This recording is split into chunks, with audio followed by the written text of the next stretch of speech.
नमस्कार दोस्तों, मैं दिनेश कुमार आप सबका स्वागत करता हूं आपका अपने परिवार नंदिनी आईएएस के इस ऑनलाइन प्लेटफॉर्म पर, जहां हम लोग शुरुआत करने जा रहे हैं आज का टेस्ट नंबर 8। आप सभी को विदित है कि हम 8वें टेस्ट पर आ गए हैं, जिसमें हम लोग करेंगे पहला जो प्रश्न है उसमें आप सभी को बताया मैंने कि कितना हम लोग कर चुके हैं। कुल टोटल 7 कर चुके हैं। तो अगर आप जोड़ेंगे तो पहले में हमने जो किया था 100 MCQ, दूसरे में हमने किया था 120, तीसरे में हमने किया था 140, चौथे में हमने किया था 160, फिर पाँचवें में हमने किया था 180, छठे में हमने किया था 200 पूरे हो जाएंगे, 200 हो जाएंगे। इसके बाद सातों में भी हमने कितना किए, 200 किए। अब भी कितना आएगा नंबर देखते हैं, जितना होगा लगभग 200 ही है। तो कितने प्रश्न हो गए जरा देखिए। आपको हमने टारगेट किया 1600 MCQ करवाने का, जैसा ही थंबनेल में लिखा है उसके अकॉर्डिंग जोड़ें तो 100, 200, 300, 400, 500, 600 और 400 ये दोगे तो 400, 500, 600, 700, 800, 900 900 तो डायरेक्ट ये हो रहे हैं आपके। इसके बाद जोड़िए आप यहाँ पर इसमें और इसको जोड़ लीजिए, हो गया आपका 100, ये पूरे हो गए 1000। अब देखिए यहाँ से जोड़ेंगे तो फिर 1100, इन दोनों को जोड़ें तो 100 ये हो जाएंगे, 100 जुड़ जाए तो 1100 हो गए टोटल। यानी कि आपको अभी तक हम 1100 प्रश्न करवा चुके हैं। समझ रहे हैं आप 1600 में से। ये मान के चलिए आप मुश्किल से आपको 2 लेक्चर के और ढीले, 2 से 3 लेक्चर में आपको फिनिश कर दिया जाएगा, मुश्किल से 2, क्योंकि 200 इसमें कर देंगे तो एक में 2 लेक्चर और बनेगा फिर इसके बाद, मान के चलिए, क्योंकि पूरा 1600 करवाना पड़ेंगे ना, इसलिए। आइए तो करते हैं सेशन का आगाज। हो चुका है पहला प्रश्न आपके समक्ष, 2 सेशन और बचे हैं, 2 में कंप्लीट हो जाएगा आपका। कैसे भी हो, कुछ भी हो जाएगा। कुछ नंबर जो क्वेश्चन है वो बढ़ेंगे अगर, तो 2 और बच रहे हैं, इसके बाद 200 उसमें चला गया तो बचे कितना, हाँ ठीक है, हो जाएगा, 150 2 हो जाएंगे। सही है। लगाइए पहला प्रश्न लगाइए। भौगोलिक प्रक्रियाओं और प्लेट विवर्तनिकी के संदर्भ में निम्नलिखित कथनों पर विचार कीजिए। महासागर से महासागर उपसरण क्षेत्रों में पुरानी महासागरीय स्थल मंडल अपनी जो अधिक घनता के कारण नवीन स्थल मंडल के नीचे चली जाती हैं। ब्लू शिस्ट उच्च दाब और उच्च तापमान की परिस्थितियों में बनता है, क्योंकि यहाँ पर उपसरण, जो मतलब अपसरण और उपसरण 2 क्रिया चलती है ना, उसकी बात हो रही है यहाँ पर। तो एक उपसरण है, एक अपसरण है। तो उपसरण करती है महासागरीय परत में तेजी से गर्मी उत्पन्न करती है। तीसरा, एंडीज पर्वतमाला मुख्यतः महासागरीय और महाद्वीपीय उपसरण और उसके बाद की स्थलमंडलीय जो उत्थान के कारण बनी है। चौथा है, यह जो नई महासागरीय स्थलमंडल का निर्माण उपसरण क्षेत्रों में होता है, जहां 2 प्लेटें टकराती हैं, वहां पर जाकर के होता है। ये आपको थ्योरी क्लास जब होगी तब जियोग्राफी में आपको ये सारा पढ़ा होगा, आपने नहीं पढ़ा तो मैं बताऊंगा सही। चलिए जब थ्योरी कराएंगे हमारे इसमें से तब होगा से आपका। अब डी विकल्प में यहाँ 1 और 3 सही है, याद रखना, मतलब कि दूसरा और तीसरा गलत है। यहाँ पर थ्योरी व्यवस्थित लेके आपके लिए PDF मिलेगा, PDF में सबको पढ़ना है। आप सभी को पता है कि आपके पास इतना समय नहीं कि आप इतनी थ्योरी पढ़ी जाए, क्लास में करवाई जाए, मतलब क्योंकि क्लास में करवाने पर जहाँ आपको 2 से 3 घंटा लगेगा, वहीं आप खुद इसको आधे 1 घंटे में कर ले जाएंगे। बादलों के वर्गीकरण के संदर्भ में निम्नलिखित कथनों पर विचार करें। निम्बोस्ट्रेट्स बादल जो हैं लगातार वर्षा से जुड़े होते हैं और यह धरती के निकट से लेकर के लगभग 3000 मीटर ऊंचाई तक फैले हुए हैं, यानी कि इनकी जो ऊंचाई है 3000 तक रहते हैं। स्ट्रेटोक्यूमुलस जो बादल है, यह मध्य स्तरीय बादलों में माने जाते हैं, जो सामान्यतः 2000 से लगाकर के 7000 मीटर की ऊंचाई पर होती है, पृथ्वी से 2000 से लगाकर 7000 की ऊंचाई तक। इसके बाद में अगर देखा जाए, सीरस जो बादल हैं, इनकी उच्च ऊंचाई वाले बादल होते हैं, जो लगभग 8000 से लगा करके 12000 मीटर तक, मतलब उसके ऊपर सबसे ऊपर हो रहने वाले बादल। ये कहना चाह रहा कथन, बताइए कौन सा सही है। आ जाइए आगे और देखिए, सबसे ऊपर हुआ था तो यहाँ पर आपका सी है, 1 और 3 सही है, दूसरा गलत है। आइए अगला प्रश्न की तरफ बढ़ते हैं, जल्दी फास्ट करना है भाई। वर्षा के संदर्भ में विरगा शब्द क्या है? बड़े बर्फीले कणों वाले ओले की एक प्रकार की संधि। वर्षा जो बादलों से गिरती है लेकिन जमीन तक पहुंचने से पहले वाष्पित हो जाती है। एक उच्च ऊंचाई वाला बादल जो लगातार हिमपात करता है, तेजी से संघनन के कारण अचानक वर्षा विस्फोट होता है वर्षा का। बताइए कौन सा सही है यहाँ पर। यहाँ आपका बी विकल्प परफेक्ट है। याद रखना, बड़े वर्षा को जो बादलों से गिरती है, बादलों के माध्यम से वर्षा जो हो रही है उनकी बात करा, लेकिन जमीन तक पहुंचने से पहले वाष्पित हो जाती है।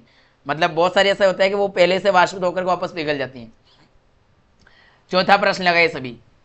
प्रमुख विश्व नदियों के संदर्भ में निम्नलिखित कथनों पर विचार करिए।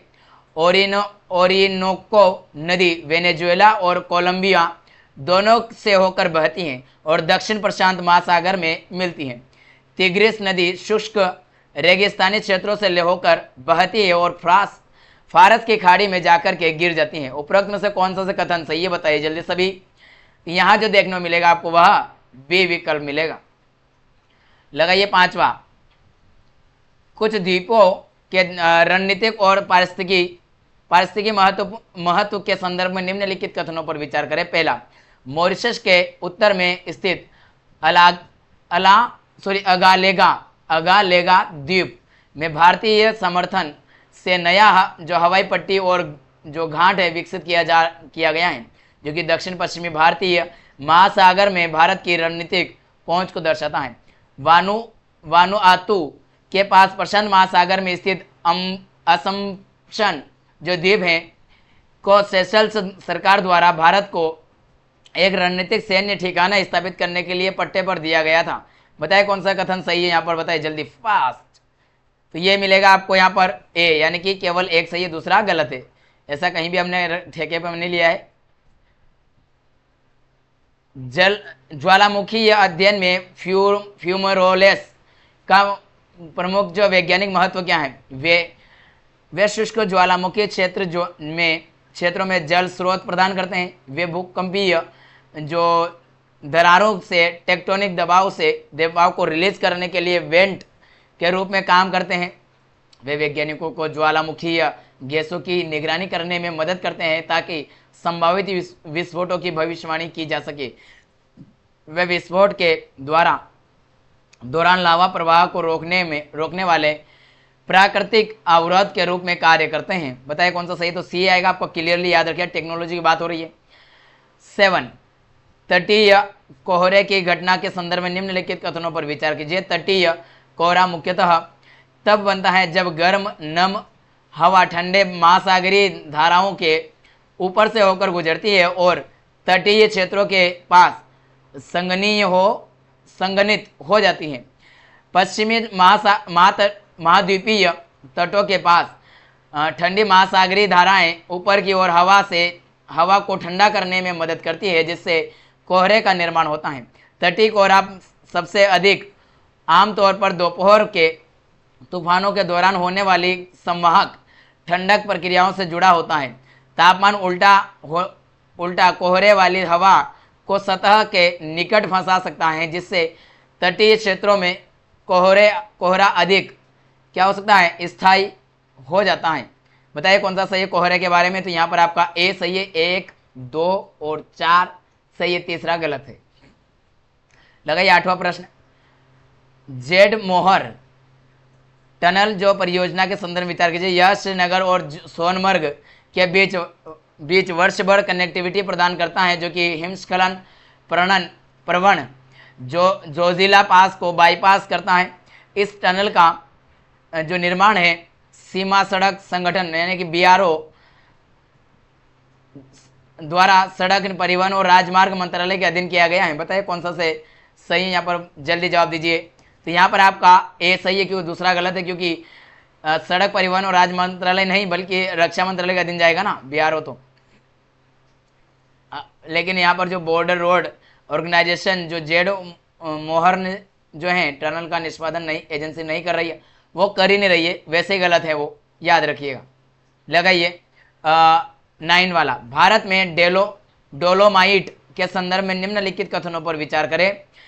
10% से अधिक मैग्नीशियम वाला चूना पत्थर डोलोमाइट कहलाता है, और जब मैग्नीशियम की मात्रा लगभग 45% हो जाती है तो इसे असली डोलोमाइट कहा जाता है। डोलोमाइट का उर्वरक या नमक उद्योग में कोई महत्वपूर्ण योगदान नहीं है। ओडिशा भारत में डोलोमाइट का सबसे बड़ा उत्पादक है। ओडिशा के सुंदरगढ़, संबलपुर और कोरापुट जिले में डोलोमाइट के प्रमुख भंडार वाले क्षेत्र हैं ये। तो बताइए कौन सा सही है यहाँ पर? तो आपका सी यानी कि 1, 3, 4 सही है, दूसरा गलत है। चलिए आगे की तरफ बढ़े। 10वां प्रश्न, हमारा जनजाति के संदर्भ में निम्नलिखित कथनों पर विचार कीजिए। मतलब हमार एक जनजाति है, उसकी बात की जा रही है। हमार जनजाति मुख्यतः मिजोरम के दक्षिणी जिलों और मणिपुर के मध्य के मैदानी क्षेत्रों में क्या करती है? क्षेत्रों में केंद्रित है, मतलब वहाँ निवास करती हैं। उन्हें मिजोरम, मणिपुर, असम और मेघालय सहित कई भारतीय राज्यों में संवैधानिक रूप से अनुसूचित जनजाति का जो कि रूप में मान्यता प्राप्त है, बताइए दर्जा मिला हुआ है। कौन सा कथन सही है? केवल एक, केवल दो, दोनों। तो यहाँ पर आपको मिलेगा बी यानी कि 2, दूसरा सही, पहला गलत है। ठीक है, अगला प्रश्न आपके समक्ष 11वां है, लगाइए जल्दी। भितरकनिका राष्ट्रीय उद्यान के संदर्भ में निम्नलिखित कथनों पर विचार करें। इसके अंतर्राष्ट्रीय महत्व के कारण रामसर स्थल के रूप में नामित किया गया है। यह मुख्यतः शुष्क पर्णपाती जंगल से बना और इसमें जलीय जैव विविधता नगण्य है। यह लवणीय जल मगरमच्छों की बड़ी आबादी का आवास है और भारत में सुंदरबन के बाद दूसरा सबसे बड़ा मैंग्रोव पारिस्थितिकी तंत्र भी यहाँ पर स्थित है, ऐसा बोलना चाह रहा है। बताइए कौन सा सही है? यहाँ पर आपका सी यानी कि 1 और 3 सही है, दूसरा गलत है। क्लियरली समझ में आ रहा था, वो तो क्लियर लिखा था उसमें लास्ट में। भारत में कुछ संकटग्रस्त वन्य जीव प्रजातियों के संदर्भ में विचार कीजिए। मालाबार सीवेट संकटग्रस्त है और यह भारत के पूर्वी तटों का अंतर्जातीय प्राणी है। हिम तेंदुआ वर्तमान में कमजोर स्थिति की सूची में है और इसे ट्रांस हिमालय क्षेत्रों में पाया जाता है। बताइए हिम तेंदुआ के बारे में कौन सा कथन सही कहा? 1, 2, दोनों, ना 1 ना 2। तो यहाँ पर आपका बी, केवल दूसरा सही है, पहला गलत है। पश्चिमी घाटों में पाया जाता है, ना कि पूर्वी घाटों पर पाया जाता है मालाबार सीवेट। क्योंकि आपको पता होगा, मैं यहाँ पर इंडिया का मैप बना होगा, तो मालाबार तट किसको कहते हैं? इसको कहते हैं, ना कि इसको कहते हैं। तो भैया पश्चिमी तट आएगा ना, मैं यहाँ कैसे चला गया? अंडमान निकोबार साइड में कहाँ चले जा रहे हो आप? आइए आगे की तरफ बढ़े। वो तो कोरोमंडल तट है, उधर कोरोमंडल है तमिलनाडु के यहाँ पर। 13वां प्रश्न, मैंग्रोव पारिस्थितिकी तंत्र के संदर्भ में निम्नलिखित कथनों पर विचार करें। मैंग्रोव केवल ताजे पानी वाले क्षेत्रों में पाए जाते हैं और वे उच्च लवणता सहन नहीं कर सकते। मैंग्रोव प्रजातियों में पाए जाने वाले न्यूमेटोफोर्स जलमग्न मिट्टी में ऑक्सीजन लेने में सहायक होते हैं। बताइए कौन सा कथन जो कि सही है? सही कथन हमसे पूछा गया है, तो यहाँ पर आपका बी है यानी कि दूसरा सही है, याद रखिएगा। लगाइए 14वां प्रश्न, भारत के टाइगर रिजर्व के संदर्भ में निम्नलिखित कथनों पर विचार करें। पहला, सारिस्का टाइगर रिजर्व जो कि राजस्थान में स्थित है, विश्व का पहला रिजर्व है जहां बाघों को सफलतापूर्वक पुनर्स्थापित किया गया है। वाल्मीकि टाइगर रिजर्व बिहार के पूर्वोत्तर क्षेत्र में स्थित है और राज्य का एकमात्र टाइगर रिजर्व है। बताइए कौन सा से कथन यहाँ पर सही व्याख्या कर रहा है? केवल 1, केवल 2, दोनों, ना 1 ना 2। सी विकल्प सही है, याद रखिएगा। सारिस्का जो राजस्थान में है। निम्नलिखित में से कौन सा कथन समुद्री उद्भिलाव के जंगली जीवन में एक अनोखे व्यवहार का सर्वोत्तम वर्णन करता है? वे अपने भोजन को संग्रहित करने के लिए पानी के नीचे घोंसले बनाते हैं। वे कठोर खोल वाले शिकार को तोड़ने के लिए चट्टानों जैसे उपकरणों का उपयोग करते हैं। वे संचार और शिकार के लिए सोनार का उपयोग करते हैं। वे बड़े झुंडों में महासागरों के पार प्रवास करते हैं। जल्दी जवाब दीजिए। यहाँ आपका मिलेगा बी विकल्प परफेक्ट है, याद रखिएगा। चलिए अगला प्रश्न देखते हैं। 16वां प्रश्न क्या कह रहा है? भारत में डुगांग के संदर्भ में निम्नलिखित कथनों पर विचार करें। डुगांग ही भारतीय जल क्षेत्रों में पाए जाने वाले एकमात्र शाकाहारी समुद्री स्तनधारी हैं। ये तमिलनाडु, गुजरात और अंडमान निकोबार द्वीप समूह के तटों के पास पाए जाते हैं। डुगांग तेजी से प्रजनन करते हैं और हर साल कई बछड़े को जन्म देते हैं। मतलब जन्म देते बच्चों को कहना है, मतलब वो उनकी धीमी प्रजनन दर उनके आबादी के विभिन्न खतरों के प्रति अत्यधिक संवेदनशील बनाती हैं। 1, 2 और 4 सही है। यहाँ पर आपका जो जन्म देते हैं वाला गलत है, तीसरा। बहुत धीमी गति है, तो ज़्यादा से ज़्यादा कहाँ 14 महीने में गर्भ काल के बाद केवल क्या करते हैं, कुछ शिशुओं को जन्म दे पाते हैं, एक शिशु को देते हैं मात्र, तो कहाँ से बहुत सारे बछड़ों को देंगे। उष्णकटिबंधीय वृक्षों के परागण के संदर्भ में निम्नलिखित कथनों पर विचार करें। पहला, अफ्रीकी आबोबाब सभी क्षेत्रों और प्रजातियों में केवल चमगादड़ द्वारा परागित किए जाते हैं।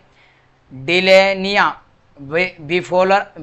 बिफ्लोरा एक अनूठी वृक्ष प्रजाति है जो कि केवल चमगादड़ों का पर परागण के लिए निर्भर करती हैं। बताइए कौन सा से कथन यहाँ पर सही दिया गया है, सही पूछा गया है। केवल एक, केवल दो, दोनों ना एक। यहाँ पर दूसरा सही है, पहला गलत है। आओ जी जनाब जी, लगाओ जी 18वां प्रश्न जी, क्योंकि बड़ा मजेदार प्रश्न है जी। ये प्रश्न आउट है जी, कोई बात नहीं, आ जाइए। रामायण हो गई बंद।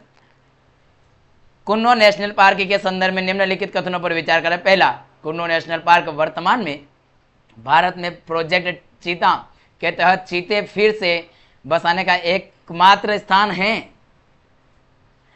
गिर से कुन्नो में एशियाई शेरों का स्थानांतरण आरंभिक प्रतिरोध के बावजूद सफलतापूर्वक किया गया है। बताइए कौन सा कथन सही है।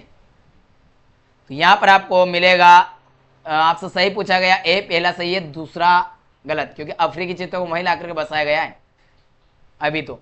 हालांकि अभी आपके सामने मैं बता दूं, इसमें एक और काम चल रहा है कि जो अफ्रीका से और चीते लाने की बात है, उनको अब कुन्नो नेशनल पार्क में ना रखें, या फिर कुन्नो से कुछ को हम गांधी सागर अभ्यारण्य, जो कि मध्य प्रदेश में ही मंदसौर जिले में स्थित है, मंदसौर और नीमच की बॉर्डर पर, वहाँ चल रही है उसकी प्रक्रिया। वहाँ का सीमांकन देख रेख भी हो गई, उसकी तैयारियाँ चल रही है। मतलब तो अभी हाल ही में वहाँ के जो मध्य प्रदेश के सीएम है मोहन यादव जी, उनका दौरा हुआ था, जिसमें ये प्रमाणित हुआ कि वहाँ पर आने वाले हैं, मतलब प्रोजेक्ट आगे बढ़ रहा है। तो इसलिए मैं आपको अवगत कर रहा हूँ, भी है ना, ठीक है।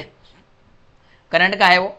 कोरल रीफ पारिस्थितिकी तंत्रों के संदर्भ में निम्नलिखित कथनों पर विचार करें। कोरल रीफ मुख्यतः कोरल पॉलिप्स और शैवाल द्वारा सावित कैल्शियम स्त्रावित, सॉरी सावित नहीं होगा, यहाँ स्त्रावित आएगा, यहाँ से आधा छूट रहा है, स्त्रावित कैल्शियम फॉस्फेट से बने होते हैं।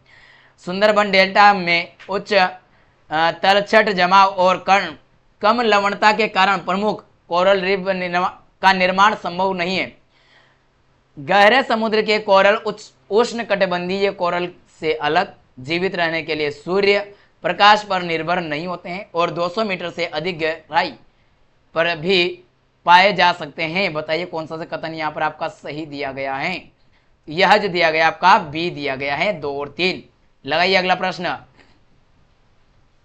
निम्नलिखित में से कौन सी आर्द्र भूमि अत्यधिक गाद भरने के कारण सूखने की स्थिति में बताई गई है, जिससे गेंडों, भैंसों और जल पक्षियों के पास के आवास पर प्रतिकूल प्रभाव पड़ रहा है। बताइए चिल्का झील, तमूली डोबा बिल, पंजे आर्द्र भूमि और हरिके आर्द्र भूमि। तो यहाँ आपका बी है, याद रखना। तमूली डोबा जो बिल है वहां पर ये देखने को मिल रही है, ठीक है। आगे बढ़े, 21वां प्रश्न लगाइए जल्दी। निम्नलिखित कथनों पर विचार करें। कथन और कारण दिया है। कथन, भारतीय संविधान की 3री अनुसूची में विभिन्न संवैधानिक पदों के लिए पद ग्रहण करने से पहले ली जाने वाले शपथों और प्रतिज्ञाओं के प्रारूप निर्धारित की करती है। कारण, भारत के राष्ट्रपति संविधान के अनुच्छेद 60 के तहत शपथ लेते हैं, न कि संविधान की 3री अनुसूची के तहत। बताइए कौन सा कथन यहाँ पर सही है। ए और आर दोनों सही है, लेकिन जो आर ए की सही व्याख्या करता है और बी में है, दोनों सही है, लेकिन आर ए की व्याख्या नहीं करता है। ए सही है, आर गलत है, और ए गलत है, आर सही है। तो यहाँ आपको ए मिलेगा, सही व्याख्या भी कर रहा है, याद रखिएगा। चलिए आगे की तरफ बढ़ते हैं। लीजिए अगला प्रश्न। अखिल भारतीय सेवाओं के संदर्भ में निम्नलिखित कथनों पर विचार कीजिए। आपकी अपनी सर्विस आ गई है। अखिल भारतीय सेवाएं केंद्र और राज्य दोनों सरकारों के लिए समान रूप से होती है और इन सेवाओं के सदस्य दोनों में शीर्ष पदों पर कार्य करते हैं तथा केंद्र और राज्यों में बारी बारी से सेवा करते हैं। दूसरा, वर्तमान में 4 अखिल भारतीय सेवाएं हैं। भारतीय प्रशासनिक सेवा, भारतीय पुलिस सेवा, भारतीय वन सेवा और भारतीय राजस्व सेवा IRS। समझ रहे हो विनोद? समझ रहे हो? नहीं समझ रहे हो?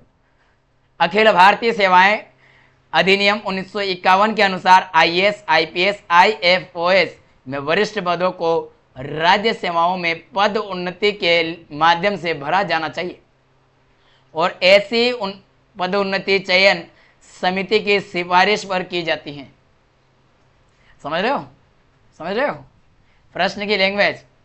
कितना आसान है ये प्रश्न, लगाइए जल्दी। यहाँ पर सी है, 1 और 3 सही है, दूसरा यूं ही क्लियरली गलत है। मैं आपको बोल रहा हूँ ना विनोद, समझ रहे हो? इसका मतलब क्या था कि ये वो विनोद है जो आईआरएस मतलब उसमें इसमें नहीं है, वो 4 नहीं है बल्कि 3 है ना। तो आईएएस, आईपीएस और आईएफओएस, आईएफएस, ठीक है। आ जाइए आगे चलें। भारतीय संविधान के अनुच्छेद 368 के संदर्भ में निम्नलिखित कथनों पर विचार करिए। पहला कथन क्या कहता है जनाब, देखिए, संविधान में संशोधन संसद द्वारा साधारण बहुमत से किया जा सकता है। समझ रहे हो बात को? समझ रहे हो फिर से? जिसमें अनुसूचित क्षेत्रों और जनजातियों के प्रशासन से संबंधित प्रावधान भी शामिल है। ये बातें समझ में आ रही है ना क्या बोलना चाह रहा है? दूसरा, संसद संविधान के अनुच्छेद 368 की प्रक्रिया को लागू किए बिना एक साधारण बहुमत द्वारा 5वीं अनुसूची में संशोधन कर सकते हैं। कौन सा कथन सही है? देखते हैं कितने गलत लगाएंगे इस बार, यहाँ पर कितने टपकेंगे। मेरे हिंट से टपकेंगे मुझे ऐसा लगता है। तो बी है, दूसरा सही। पहला तो यूं गलत था, मैंने आपको हिंट दे दे के थक गया, लेकिन फिर भी आप समझ नहीं पाए। लगाइए 24वां प्रश्न। मूल क्षेत्राधिकारों के संदर्भ में विचार कीजिए। मूल क्षेत्राधिकार एक ऐसा क्षेत्र है, ऐसा अधिकार है जिसके तहत कोई मामला सीधे उच्च न्यायालय में दायर और सुना जा सके बिना निचली अदालत से गुजरे। संसद के सदस्यों, एमपीस, ये एमपी मध्य प्रदेश नहीं है, मेंबर ऑफ पार्लियामेंट्स, वहां के सांसदों की बात कर रहे हैं हम, से संबंधित चुनाव विवाद चुनाव में याचिका के मामले में हल किए जाते हैं, जिसे सीधे उच्च न्यायालय में दायर किया जा सकता है। समझ रहे हो? फिर से बोल रहा हूं मैं, समझ रहे हो? फिर से आइए आगे। तो यहाँ आपको मिलेगा सी, दोनों सही है। फंसे गए थे ना इस बार? नहीं फंसे, बहुत बढ़िया, बधाई हो कि आप नहीं फंसे।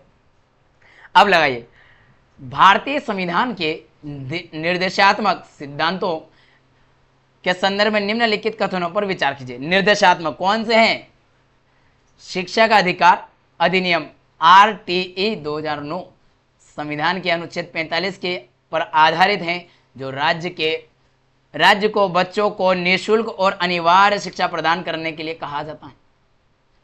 मातृत्व लाभ अधिनियम 1961 अनुच्छेद 42 के अनुरूप है, जो कि महिला कर्मचारियों के लिए मातृत्व राहत और उचित कार्य परिस्थितियों में की व्यवस्था पर जोर देता है। बताइए कौन सा कथन सही है? यहां पर सी आएगा, दोनों सही है। अब मैं आपको बता दूं, आप कहेंगे सर शिक्षा का अधिकार, राइट टू एजुकेशन, शिक्षा का जो अधिकार है, शिक्षा का जो अधिकार है वह तो हमारा जो फंडामेंटल राइट 21A है, यानी कि इस वाला आर्टिकल माना चाहिए। आप 45 में कैसे बोलो? अरे 45 में राज्यों के लिए निर्देश दिया गया है ना, ये तो आपको दे दिया राज्यों को यहाँ शिक्षा के क्षेत्र में काम करना है इसके अंतर्गत। और यहाँ पर अब ये कह दिया गया कि 3 से 6 वर्ष तक जो बच्चे हैं, जो शिशु हैं, अभी अभी जन्मा बच्चा है, उसको पढ़ने के लिए आपको व्यवस्था करना है। ये उसके ऊपर भी लागू होता है, इसलिए 45 कह दिया गया। ठीक है, इसकी लैंग्वेज बदल दी गई। पहले ये 6 से 14 वर्ष वहां था, अब वहां से इसको 21 जैसे बना, तो फिर वहां पर बदलाव किया गया। आइए अगला प्रश्न देखिए, 26वां। प्रतिस्पर्धात्मक संघवाद की अवधारणा निम्नलिखित में से कौन सही रूप से परिभाषित करता है? देखिए बहुत बढ़िया और मजेदार प्रश्न है। राज्य वित्तीय संसाधन और नीति स्वायत्ता के लिए केंद्र सरकार के साथ बातचीत करते हैं। बी, राज्यों को विभिन्न स्तरों की स्वायत्ता दी जाती है, जैसा कि पूर्वोत्तर राज्यों और केंद्र शासित प्रदेशों को देखा जाता है। सी, राज्य केंद्र सरकार के साथ मिलकर के नीतियों को कुशलतापूर्वक लागू करते हैं। और डी है, राज्य निवेश आकर्षित करने, शासन में सुधार करने और आर्थिक प्रदर्शन को बढ़ावा देने के लिए एक दूसरे से प्रतिस्पर्धा करते हैं। जरा बताइए, अरे बबुआ कहाँ हो? आयुष बाबू डी लगाओगे? बहुत बढ़िया। आओ जी, लगाओ जी अगला प्रश्न। 27वां, भारतीय संविधान के अनुच्छेद 240 के तहत राष्ट्रपति की शक्तियों के संदर्भ में निम्नलिखित कथनों पर विचार करें। राष्ट्रपति को अनुच्छेद 240(1) के तहत अंडमान और निकोबार द्वीप समूह, लक्षद्वीप, दादर नागर हवेली और दमन और दीव तथा पुडुचेरी के विनियमन बनाने की शक्ति प्राप्त है। राष्ट्रपति को लद्दाख केंद्र शासित प्रदेश के लिए अनुच्छेद 240 के तहत नियामक शक्तियों का प्रयोग करने का अधिकार दिया गया है। बताइए कौन सा से कथन सही है? तो यहाँ पर आपका ए पहला सही है, दूसरा को नहीं है। आओ जी आगे लगाओ पहला प्रश्न। अगला मतलब 28वां प्रश्न, अनुसूचित जातियों और अनुसूचित जनजातियों एससी और एसटी के संबंध में भारत के राष्ट्रपति के अधिकार के संदर्भ में बात कीजिए। कथनों में भारत के राष्ट्रपति को राज्यपाल से परामर्श के बाद राज्य के लिए जो कि एससी एसटी की सूची अधिसूचित करने का एकमात्र अधिकार प्राप्त है। राज्यपाल की राय राष्ट्रपति के लिए बाध्यकारी होती है जब वह एससी एसटी सूची के संबंध में अधिसूचना जारी करें। केवल राष्ट्रपति संसद द्वारा संशोधन के अधीन एससी एसटी सूची को अंतिम रूप से अधिसूचित या संशोधित करने का अधिकार रखता है। बताइए कौन सा कथन सही है? भैया जी यहाँ तो हल्ला बोल रही है, बहुत यहाँ तो हल्ला बोल रही है डी में 1 और 3, क्योंकि दूसरा तो यूं गलत दिख रहा था। बाध्यकारी कर दिया। कहाँ से बाध्यकारी? राज्यपाल की बातें कौन मानेगा? इतना मानेंगे क्या राष्ट्रपति जी? भगाए देंगे उनको। लगाइए राष्ट्रीय सामाजिक सहायता कार्यक्रम की प्रमुख विशेषताओं में से कौन सा सही है? यह एक राज्य प्रायोजित योजना है जिसका उद्देश्य 60 वर्ष और उससे अधिक आयु के वरिष्ठ नागरिकों को पेंशन प्रदान करता है। इसमें विभिन्न योजनाएं शामिल है जो गरीबी रेखा के नीचे बीपीएल रहने वाले परिवारों को वित्तीय सहायता प्रदान करती है। और दूसरा, यह सभी बीपीएल परिवारों को बिना किसी विशिष्ट पात्रता मापदंड जो दिए गए हैं क्या सीधा खाद्य सहायता प्रदान करती है। यह मुख्य रूप से स्वास्थ्य देखभाल योजना है जो निम्न आय वाले परिवारों को स्वास्थ्य बीमा प्रदान करते हैं। तो यहाँ कौन सा मारोगे? तो यहाँ बी पे जाओगे, बीपीएल वाले पर, जिसको ये पीला कोपन, हमने इतना पीला कोपन बांट दिया, येलो येलो येलो येलो। लेकिन आपको बताऊँ मैं, ये जो है येलो वाली, इसमें 2 तरह की होती है। एक होती है AAY योजना है जिसमें कि क्या है, प्रत्येक कूपन में 35 किलो अनाज मिलता है। याद रखना 35 किलो अनाज, जिसमें गेहूं भी हो सकता है और चावल भी हो सकते हैं कूपन पर। उसमें मेंबर कितने से मतलब नहीं है, याद रखिएगा। लगाइए अगला प्रश्न। भारत में न्यायाधीशों को हटाने की प्रक्रिया के संदर्भ में निम्नलिखित कथनों पर विचार करें। सुप्रीम कोर्ट के न्यायाधीश को केवल संसद द्वारा पारित प्रस्ताव के माध्यम से सिद्ध दुर्व्यवहार या अक्षमता के आधार पर पद से हटाया जा सकता है। राष्ट्रपति संसद के समर्थन के बिना केवल एक सदन में पारित प्रस्ताव के आधार पर हटाने का आदेश जारी कर सकता है। उपरोक्त में से कौन सा सही है? 1, 2, दोनों, ना 1 ना 2। तो बताइए कौन सा सही आएगा? जल्दी जवाब दीजिए सभी। किसका इंतजार कर रहे हो? ए का आंसर का। चलो ठीक है, बहुत बढ़िया। तो याद रखिएगा, ये जो थ्योरी लिखी हुई है, इसका जो पीडीएफ है वह कहाँ मिलेगा थोड़ा बताता हूँ, क्योंकि आप लोगों को बीच में बताना बहुत जरूरी होता है। पीडीएफ जो मिलेगा आपको हमारा टेलीग्राम चैनल जो है वहाँ पर मिलेगा। आपको इसकी थ्योरी पढ़ना है। आप में से सोचेंगे सर तो पीडीएफ थ्योरी तो करवा नहीं रहे, तो फिर क्या मतलब हमें क्लास करना था? अरे भैया जरा समय बचा नहीं, अभी अंत समय चल रहा है। आज आप देख रहे हो मुश्किल से 1 या 2 दिन बच्चा आपके पास, कहाँ समय है? ये तो आपका रेस्ट का समय है, जहाँ आपको इतने अच्छे से रिवीजन हो रहा है, वही बड़ी बात है आपके लिए। एक बार इसको रिवीजन करके चलाइए। अगर आपने नहीं की है इससे पहले पढ़ाई तो आपको बहुत यूज होने वाला। चलिए हो जाइए और अगला प्रश्न लगाइए। इससे पानी पी लीजिए, हो गई वार्तालाप काफ़ी। आइए अगले प्रश्न की ओर बढ़ते हैं। जल्दी से 31वां प्रश्न लगाइए। 31वां प्रश्न लगाइए, जल्दी जल्दी जल्दी, फास्ट। ब्लू मून की घटना के संदर्भ में निम्नलिखित कथनों पर विचार कीजिए। ब्लू मून एक दुर्लभ घटना को संदर्भित करता है जब वायुमंडलीय परिस्थितियों के कारण चंद्रमा नीला दिखाई देता है। मासिक ब्लू मून तब होता है जब एक ही कैलेंडर माह में 2 पूर्ण चंद्र होते हैं। मौसमी ब्लू मून जो है उस स्थिति के रूप में परिभाषित किया जाता है जब किसी ऋतु में 4 पूर्ण चंद्रमा होते हैं और तीसरा पूर्ण चंद्रमा ब्लू मून कहलाता है। तीसरा वाला ब्लू मून जो है हर बार तब होता है जब चंद्र चक्र सौर कैलेंडर के साथ असंगत हो जाता है। बताए कौन सा सही है। जब इसकी थ्योरी पढ़ो ना मजा आ जाएगा, बहुत मजेदार टॉपिक का प्रश्न है, एकदम दिल गार्डन गार्डन करने वाला। दूसरा 2, 3, 4 याद रखना, पहला अपने आप में गलत दिखाई दे रहा था। लगाइए जी 32वां प्रश्न।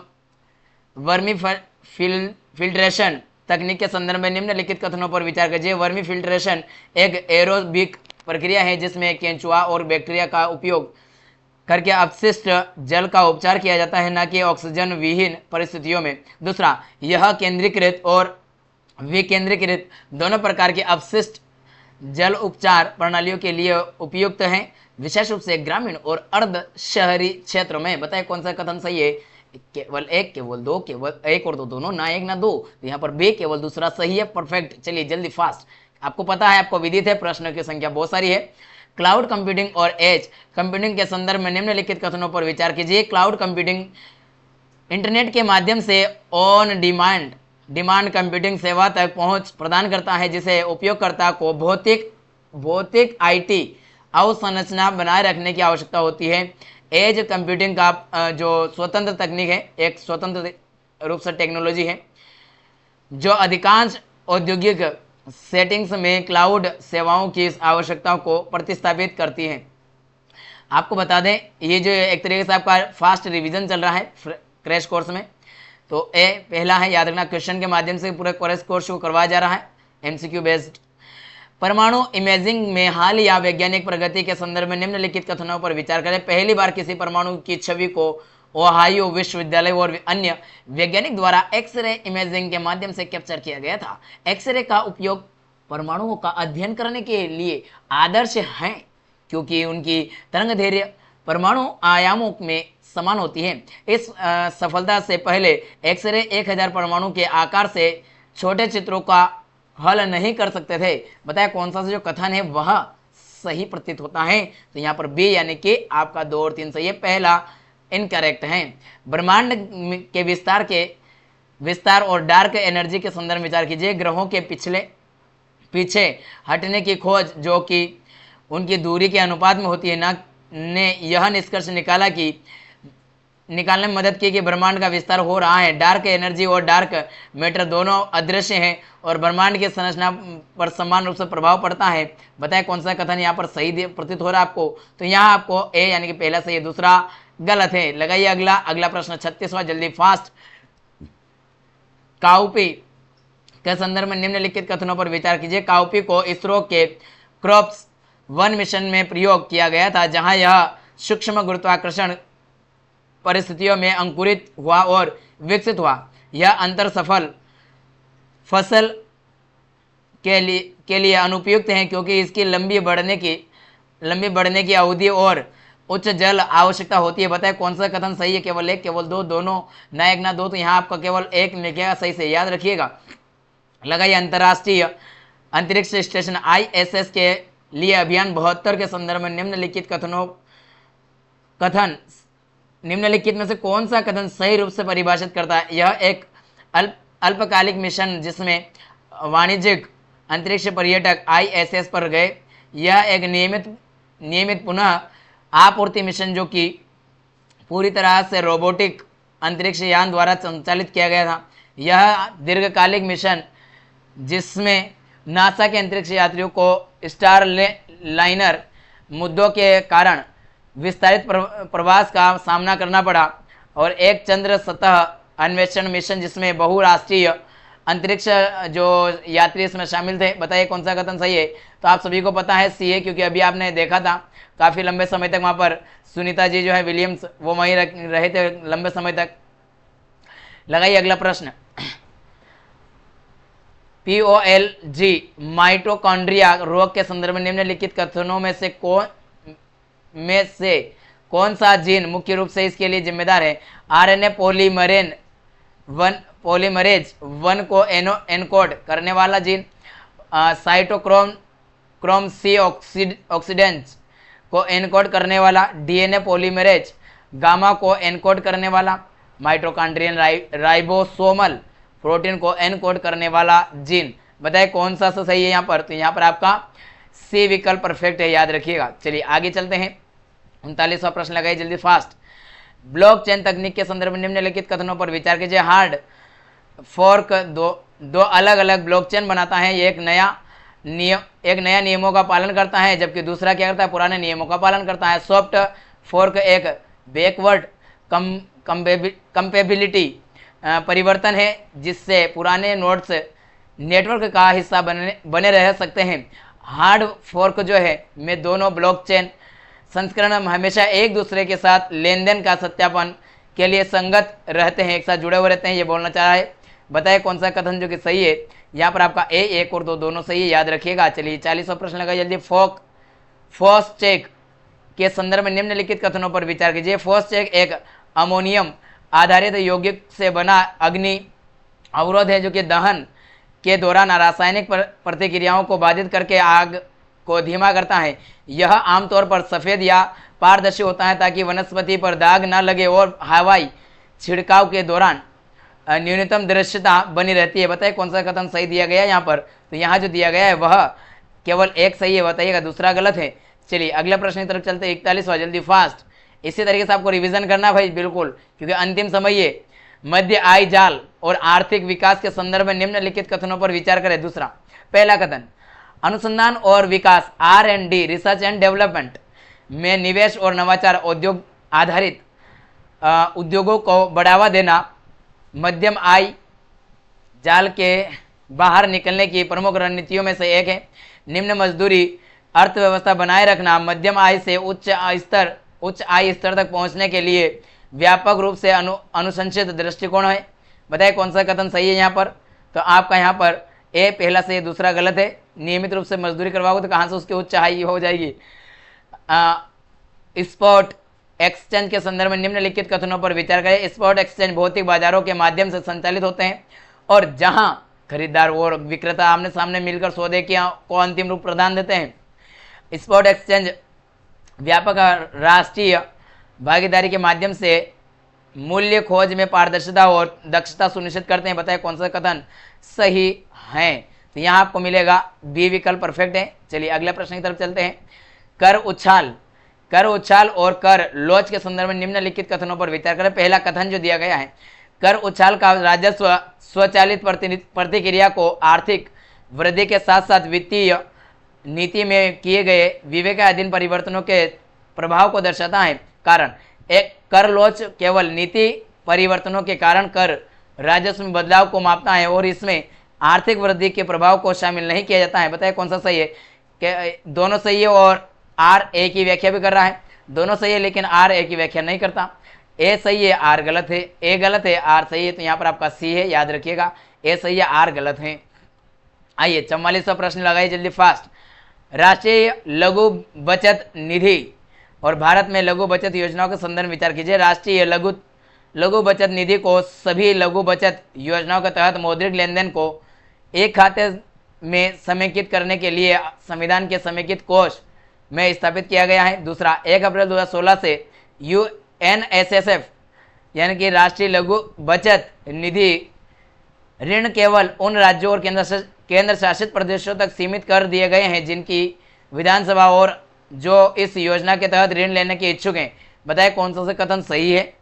तो दोनों में से कौन सा कथन सही है। यहाँ पर आपका बी यानी कि दूसरा कथन सही है, पहला गलत है। आइए अगला प्रश्न की तरफ बढ़ते हैं। 45वां, वाशिंगटन कंसेंसस के संदर्भ में निम्नलिखित कथनों पर निम्नलिखित में से कौन सा कथन इसे सही रूप से परिभाषित करता है। अमेरिका और लैटिन अमेरिकी देशों के बीच हस्ताक्षरित राजनीतिक समझौता का एक समूह है। मानवाधिकार और व्यापार प्रथाओं का पर संयुक्त राष्ट्र का प्रस्ताव है। अर्थव्यवस्थाओं को स्थिर और उदार बनाने के लिए प्रस्तावित बाजार उन्मूलन आर्थिक नीति सिफारिशों का एक सेट है। 1989 में उत्तर और दक्षिण अमेरिकी देशों के बीच गठित एक राजनीतिक गठबंधन है। बताइए कौन सा कथन यहाँ पर सही दिया गया है या परिभाषित कर रहा है। तो सी में क्लियरली पूरी परिभाषा समाहित है। सहमति, कंसेंसस मतलब वही एग्री हो रहा है, सभी सहमति दे रहे हैं। आइए अगला प्रश्न लगाइए जल्दी अगला प्रश्न सभी लगाइएगा।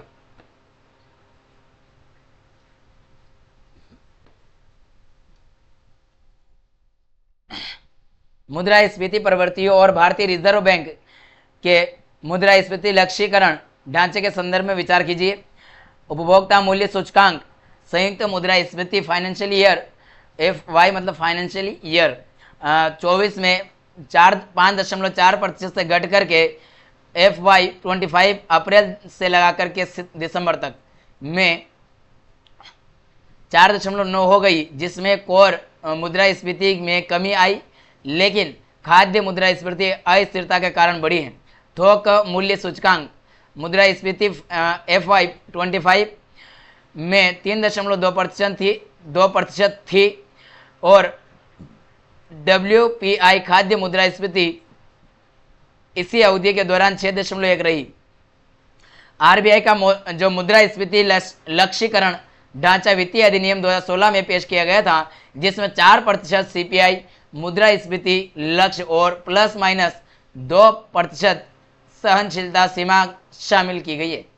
CPI संयुक्त मुद्रास्फीति पिछले 5 वर्षों में लगातार बढ़ी है, जो कि मुद्रास्फीति जो है खुदरा मुद्रास्फीति में स्थिर वृद्धि को दर्शाती हैं। बताइए कौन सा कथन यहाँ सही दिया गया है। ये इकोनॉमिक्स क्या है भैया, तो आपको इकोनॉमिक्स वाले बहुत अच्छे समझाएंगे। तो यहाँ पर आपका डी है 1, 2 और 3। आइए आगे की तरफ चलते हैं। और भारत के डिजिटल रुपया रुपया के संदर्भ में निम्नलिखित कथनों पर विचार कीजिए। डिजिटल रुपया भारतीय रिजर्व बैंक RBI द्वारा जारी एक प्रकार की केंद्रीय बैंक डिजिटल मुद्रा CBDC है, जिसे खुदरा ER मतलब अपना सिंबल रुपये का और R साथ में जोड़ दिया गया, और थोक में उसके साथ -W के रूप में प्रारूप में पायलट परीक्षण के लिए किया जा रहा है, मतलब परीक्षण किया जा रहा है इसका पायलट के रूप में। ये दोनों सिंबल के साथ में, एक खुदरा में और एक थोक में। डिजिटल रुपया केवल कॉल मनी बाजार में अंतर बैंक लेन देन के निपटान के लिए उपयोग किया जा सकता है। बताइए कौन सा कथन यहाँ पर सही है। तो यहाँ पर आपका A पहला सही है, दूसरा गलत है। लगाइए अगला प्रश्न। निम्नलिखित रोगों को उनके कारणकारी एजेंडों और प्रसार विधियों के साथ सही रूप से मिलाया गया है। किसको? क्षय रोग यानी कि ट्यूबरक्लोसिस, जिसे टीबी कहते हैं शॉर्ट में, माइकोबैक्टीरियम ट्यूबरक्लोसिस, वायु जनित बूंदे, एयरबोर्न मतलब हवा से फैलने वाला। इसके बाद में डेंगू जो है वह क्या है? डेंगू फ्लेवी वायरस, ये एडिज जो मच्छर है उसके द्वारा। मलेरिया प्लाज्मोडियम प्रजाति जो कि एनोफिलीज मच्छर। उपरोक्त सभी सही है, बताइए कौन सा सही है यहाँ पर। तो आपका यहाँ पर डी विकल्प जो दिया गया परफेक्ट है, सभी सही है, याद रखिएगा। लगाइए 49वां प्रश्न। आर्थिक विकास में अभिसरण की अवधारणा के संदर्भ में निम्नलिखित कथनों पर विचार करें। सशर्त अभिसरण का यह सुझाव देता है कि अर्थव्यवस्थाएं अपने स्वयं के स्थिर राज्य या आय स्तर तक पहुंचेगी, बशर्त वे समान संरचनात्मक विशेषताओं जैसे बचत दर, मानव पूंजी और संस्थागत गुणवत्ता जो साझा करें। अगला है निरपेक्ष अभिसरण, जो कि पूर्ण अभिसरण बोलते हैं इसको, निरपेक्ष को। यह दर्शाता है कि सभी देश अंततः समान आय स्तर तक पहुंचेंगे, चाहे उनकी संरचनात्मक विशेषताएं कितनी भी भिन्न क्यों ना हो। बताइए कौन सा कथन सही है। तो यहाँ पर आपका सी, दोनों ही कथन सही है, याद रखिएगा। 50वां प्रश्न लगाए सभी जल्दी से फास्ट। कारपोरेट बॉन्ड्स के संदर्भ में निम्नलिखित कथनों पर विचार करें। सुरक्षित कारपोरेट बॉन्ड्स जारीकर्ता कंपनी की विशिष्ट परिसंपत्तियों द्वारा समर्थित होते हैं, जबकि असुरक्षित बॉन्ड्स केवल कंपनी की साख पर आधारित होता है, कंपनी के अंदर कितनी है इनकम। कारपोरेट बॉन्ड्स आमतौर पर सरकारी बॉन्ड की तुलना में कम ब्याज दर यानी कि रेट, यहाँ ब्रैकेट लगेगा, ब्रैकेट के अंदर रेट लिखा है, दर पर जारी किए जाते हैं, क्योंकि उन्हें सुरक्षित निवेश माना जाता है। बताइए कौन सा कथन यहाँ सही दिया गया आपको। तो यहाँ जो दिया गया आपका ए पहला सही है, याद रखिएगा। पहला कथन एकदम परफेक्ट है, जहाँ बोला गया कि सुरक्षित के बारे में। अब इसके बाद आपको एक छोटी जानकारी दे दूँ पहले मैं, कि इसकी पीडीएफ जो है ना, आपको मैं इतना फास्ट करा रहा हूँ, आपको वैसे रिवीजन करने के लिए इसकी पीडीएफ टेलीग्राम पे डाल दी गई है। तो टेलीग्राम पे जाइए, चेक कीजिए और अपना रिवीजन त्वरित रूप से कीजिए, ठीक है, चलिए अगले प्रश्न की ओर बढ़िए सभी, और अगला प्रश्न लगाइए 51वां, जल्दी फास्ट। खजुराहो मंदिर वास्तुकला शैली के संदर्भ में निम्नलिखित कथनों पर विचार करें।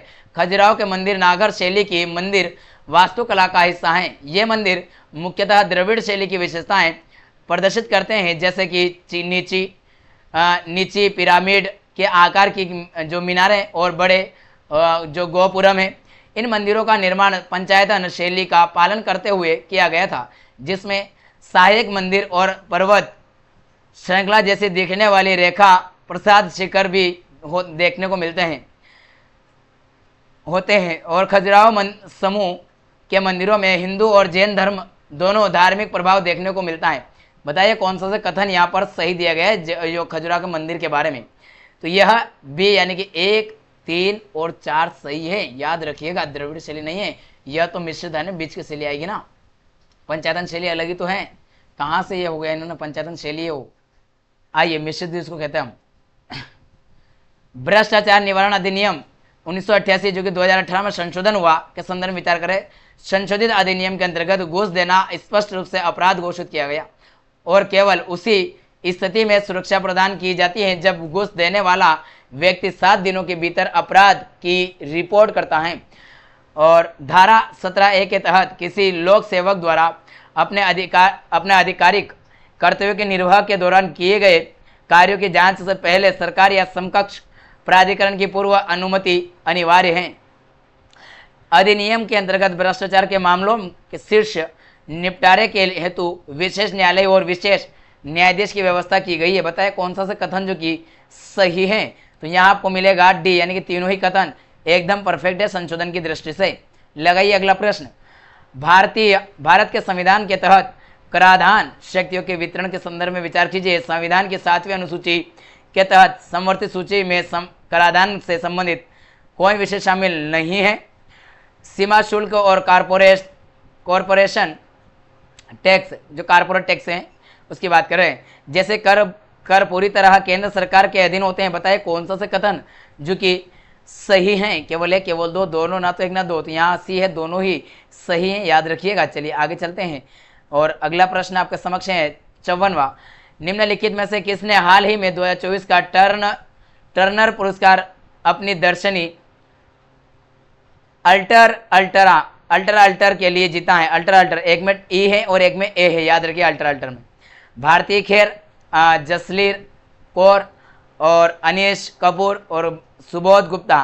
तो यहाँ पर आपको बी मिलेगा, जसलीन कौर ने जीता है, ठीक है, याद रखिएगा।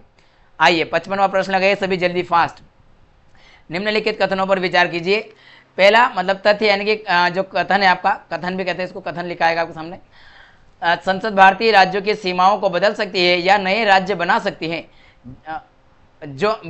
जिसके लिए अनुच्छेद 3 के तहत सरल बहुमत प्रक्रिया का उपयोग किया जाता है। कारण भारतीय क्षेत्र को किसी विदेशी देश को सौंपना भी अनुच्छेद 3 के तहत संसद द्वारा उसी सरल बहुमत प्रक्रिया से किया जा सकता है। बताइए कौन सा सही है यहाँ पर। तो दोनों सही है, लेकिन आर एक की व्याख्या नहीं कर रहा। दोनों सही है, लेकिन एक में व्याख्या कर रहा पहले में, दूसरे में व्याख्या नहीं कर रहा। तीसरे में दिया है कि ए सही है, आर गलत है, और डी दिया है ए गलत और आर सही है। तो यहाँ आपका सी है, याद रखना। जो दूसरा की गलत है, कारण गलत ही है पूरी तरीके से, दावा गलत कर दिया गया कारण में। निम्नलिखित कथनों पर विचार कीजिए। फिर से कथन दिया है, एम पॉक्स जो मंकी पॉक्स वायरस का कारण होता है, संक्रमित मां से गर्भावस्था या प्रसव के दौरान बच्चे को संक्रमित कर सकता है, जिससे गंभीर जटिलताएं हो सकती हैं। कारण मंकी पॉक्स वायरस पॉक्सवीरिडे परिवार के ऑर्थोपॉक्स वायरस जीनस से संबंधित है, जिसमें वेरिओला यानी कि छुआछूत, काउपॉक्स और वैक्सीनिया वायरस भी शामिल होता है। बताइए कौन सा कथन जो दिया गया है, मतलब कथन कारण सही दिए या नहीं। सही का चुनाव करना, तो ए और आर दोनों सही, और आर ए की व्याख्या कर रहा है। ए और आर दोनों सही, लेकिन आर ए की व्याख्या नहीं कर रहा है। ए सही आर गलत, ए गलत आर सही। तो यहाँ आपको बी मिलेगा, यानी व्याख्या नहीं कर रहा है। बाकी सही कथन दोनों सही है, याद रखिएगा। फायर सेट उपग्रह के संदर्भ में समूह परियोजना का मुख्य उद्देश्य क्या है। बार बार उच्च रिजोल्यूशन छवियों के माध्यम से वन आग का पता लगाना और ट्रैक करना वन में लगने वाली जो आग है उसकी बात कर रहे हैं। वैश्विक रूप से उपग्रह संचार नेटवर्क को बेहतर बनाना, शहरी क्षेत्रों में वायु प्रदूषण स्तर की निगरानी करना, गहरे अंतरिक्ष अन्वेषण और ग्रहों का क्या करना, अध्ययन करना। तो यहाँ तो क्लियर आंसर दिख रहा था, ए लगाना था सभी को, यहाँ कोई गलती की बात ही नहीं है, गुंजाइश ही नहीं थी। लगाइए अगला, भारत सरकार द्वारा प्रस्तुत मॉडल के संदर्भ में निम्नलिखित कथनों पर विचार कीजिए। NARCL को सार्वजनिक क्षेत्र के बैंकों द्वारा उच्च मूल्य वाले तनावपूर्ण परिसंपत्तियों को अधिग्रहित करने के लिए सत्यापित किया गया है और यह PSBS के तहत PSB के अधीन है। IDRCL जो कि NARCL के साथ मिलकर कार्य करता है, सरकार के अधीन है और मुख्य रूप से सार्वजनिक क्षेत्र के बैंकों द्वारा प्रबंधित है। भारत सरकार ने NARCL द्वारा जारी किए गए सुरक्षा रसीदों को समर्थन देने के लिए एक संप्रभु गारंटी प्रदान की है। बताइए कौन सा कथन सही दिया गया है। तो ये दिया गया वह कौन सा है, डी है, यानी कि 1 और 3 सही है। ठीक है, लगाइए अगला प्रश्न 59वां, जल्दी fast. Unique land parcel identification number और भू आधार पहल के संदर्भ में निम्नलिखित कथनों पर विचार कीजिए। ULPIN पिन एक 14 अंक की यूनिक संख्या है जो कि भारत में प्रत्येक भूमि खंड को उसके भौगोलिक निर्देशांकों के आधार पर दी जाती है। UL पिन जो है वह उसका उद्देश्य भूमि से संबंधित मुकदमों को कम करना, परियोजनाओं में देरी को न्यूनतम करना और भूमि विवादों के कारण होने वाली GDP हानि को कम करना। बताइए कौन सा कथन सही दिया गया है। तो यहाँ पर आपका सी यानी कि दोनों कथन सही दिए गए हैं, याद रखिएगा। लगाइए 60वां प्रश्न जल्दी। क्रिटिकल वाइल्ड लाइफ हैबिटेट के संदर्भ में निम्नलिखित कथनों पर विचार करें। WFHS को वन्य जीव संरक्षण अधिनियम 1972 के तहत नामित किया जाता है और इसका उद्देश्य वन्य जीवों का संरक्षण करना है बिना वनवासियों के अधिकारों को प्रभावित किए। WFCWH की पहचान और अधिसूचना के लिए वैज्ञानिक मूल्यांकन और स्थानीय समुदायों से अनिवार्य परामर्श की आवश्यकता होती है, जैसा कि वन अधिकार अधिनियम 2006 में निर्धारित किया गया है। बताया कौन सा कथन जो कि सही है। तो यहाँ पर आपका बी यानी कि दूसरा सही है, पहला गलत है, क्योंकि उनको देख करके उनके अनुसार ही कार्य करना पड़ता है, उनको संरक्षण देना आवश्यक होता है। लगाइए 61वां प्रश्न जल्दी। लगाइए 61वां जल्दी फास्ट। समुद्री जल और नदी जल की जो खनिज संरचना के संदर्भ में निम्नलिखित कथनों पर विचार करें। पहला, नदी जल में मुख्य रूप से क्लोराइड यानी कि क्लोरीन की बात कर रहा है। क्लोराइड में जो क्लोरीन है उसका माइनस वाला आयरन तो क्लोराइड बन जाएगा, और सोडियम प्लस आयन रहता है। इसका आयन होते हैं जो समुद्री जल के समान होते हैं। समुद्री जल का रेजिडेंट टाइम अपेक्षाकृत छोटा होता है, जिससे इसमें घुले हुए खनिजों का संचय नदी जल की तुलना में कम होता है। बताए कौन सा कथन सही दिया गया है। तो यहाँ पर आपका डी, दोनों ही सही नहीं है, दोनों ही गलत दिए गए हैं। इनको एक बार पढ़िएगा तो आपको समझ में आएगा। वहाँ पर कार्बोनेट होता है, सल्फेट होता है, याद रखिएगा। हल्का सा मैंने बता दिया, बाकी आपको पढ़ना ही है। भारत में पशु, वैसे आप लोगों ने पढ़ी रखा होगा क्योंकि रिवीजन चल रहा है आपका। भारत में पशुपालन और डेयरी उद्योग के संदर्भ में निम्नलिखित कथनों पर विचार करें। भारत 2023-24 के दौरान कुल दूध उत्पादन के मामले में विश्व में प्रथम स्थान पर रहा है, जिसमें कुल उत्पादन 239.30 मिलियन टन रहा। 2023-24 के दौरान भारत में प्रति व्यक्ति दूध की उपलब्धता 471 ग्राम प्रतिदिन है। उत्तर प्रदेश, राजस्थान, मध्य प्रदेश, गुजरात, महाराष्ट्र मिलकर भारत के कुल दूध उत्पादन में 53.99% का योगदान देते हैं। तो यहाँ आपको कौन सा मिलेगा, यहाँ आपको सी मिलेगा, यानी कि 1, 2, 3 तीनों ही परफेक्ट हैं। लगाइए अगला। निम्नलिखित बंगाली वास्तुकला शैलियों में कौन सी शैली दोहरी छत वाली है, जिसमें प्राकृतिक वेंटिलेशन के लिए बीच में खुला स्थान मिलता है। पाशा छला, डोबर या जोर बंगला, अटल छला और नवा रत्न। ठीक है, तो यहाँ पर रत्न में पूरा न है, याद रखना। तो यहाँ पर बी है, याद रखना, डोबर या जोरा बंगला। आ जाओ अगला प्रश्न की तरफ चलते हैं। निम्नलिखित में से कौन निम्नलिखित कथनों पर विचार करें। दावा है, मतलब कि आपका कुल मिलाकर के कथन है। धून घाटियां लंबी सपाट तल वाली जगह होती है जो दो पर्वत श्रृंखलाओं के बीच स्थित होती हैं, जो मुख्य रूप से भू तकनीक और अपर्दन प्रक्रिया के कारण बनती है। दूसरा है कारण। देहरादून धून जो है घाटी का एक क्लासिक उदाहरण है, जो कि शिवालिक पहाड़ी और लघु हिमालय के बीच स्थित है। बताए कौन सा सही यहाँ पर। तो यहाँ जो आपको मिल रहा है वह है आपका ए सही है, याद रखिएगा। ए सही कैसे की व्याख्या भी कर रहा है उसकी, इसलिए। लगाइए 65वां प्रश्न। प्राचीन भारत में यक्ष, यक्ष और यक्षी और संबंधित देवी देवता की पूजा के संदर्भ में निम्नलिखित कथनों पर विचार करें। यक्ष, यक्षी मुख्यतः जल, उर्वरता, पेड़ों, जंगलों और जंगली इलाकों से जुड़े देवता थे। यक्ष, यक्षी की पूजा ब्राह्मणिक, बौद्ध और जैन धार्मिक परंपराओं में सम्मिलित हो गई थी, लेकिन उन्हें कभी उपेक्षित या हाशिए पर नहीं रखा गया। मथुरा जैसी शहरी क्षेत्रों में पाए गए यक्ष और यक्षी के पत्थर के चित्र समृद्ध ग्राहकों के लिए शहरी कार्यशालाओं द्वारा बनाए गए थे। मणिभद्र जो व्यापारियों और यात्रियों के संरक्षण से जुड़े देवता हैं, यक्ष पूजा से जुड़े हैं और उन्होंने महत्वपूर्ण व्यापारिक केंद्रों में विशेष रूप से पूजे जाते थे। बताइए कौन सा कथन सही है। यहाँ पर जो आपका दिया गया है कथन वह बी है, ठीक है, याद रखना। 1, 3 और 4। लगाइए अगला कथन 66वां प्रश्न की तरफ। टेक्टोनिक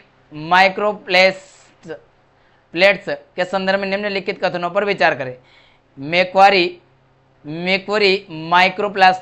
प्लेट जो है टस्मानिया के दक्षिण में स्थित है और मैक्वरी रिज कॉम्प्लेक्स से जुड़ा है, जो ऑस्ट्रेलिया और पैसिफिक प्लेट्स के बीच होने के कारण अक्सर भूकंपीय गतिविधि का अनुभव करता है। कैप्रिकॉर्न माइक्रोप्लेट भारतीय प्लेट और ऑस्ट्रेलियाई प्लेट के बीच स्थित है, जो कि उनके पृथक्करण से पहले इंडो ऑस्ट्रेलियाई प्लेट का हिस्सा था और यह भारतीय महासागर में भूकंपीय गतिविधि को समझाने में मदद करता है। बताए कौन सा सही है। तो यहाँ आपका सी दोनों सही है, याद रखिएगा। लगाइए 67वां प्रश्न। भारत में खनिज उत्पादन के संदर्भ में निम्नलिखित कथनों पर विचार करें। पहला है, गुजरात भारत का एकमात्र राज्य है जहां अगेट और चाक का उत्पादन किया जाता है। गुजरात देश के संपूर्ण परलाइट संसाधनों का धनी है और यह चीन मिट्टी जो लिग्नाइट और पेट्रोलियम का प्रमुख उत्पादक भी है। छत्तीसगढ़ भारत में टीन कंस्ट्रक्टेड का एकमात्र उत्पादक है, जिसकी खनन गतिविधियां मुख्य रूप से बस्तर और दंतेवाड़ा जिलों में स्थित हैं। भारत में टीन अयस्क केवल छत्तीसगढ़ में पाया जाता है। बताइए कौन सा कथन यहाँ सही दिया गया है। तो यह जो दिया गया है वह है ए, केवल 1, 2 और 3। लगाइए अगला 68वां प्रश्न।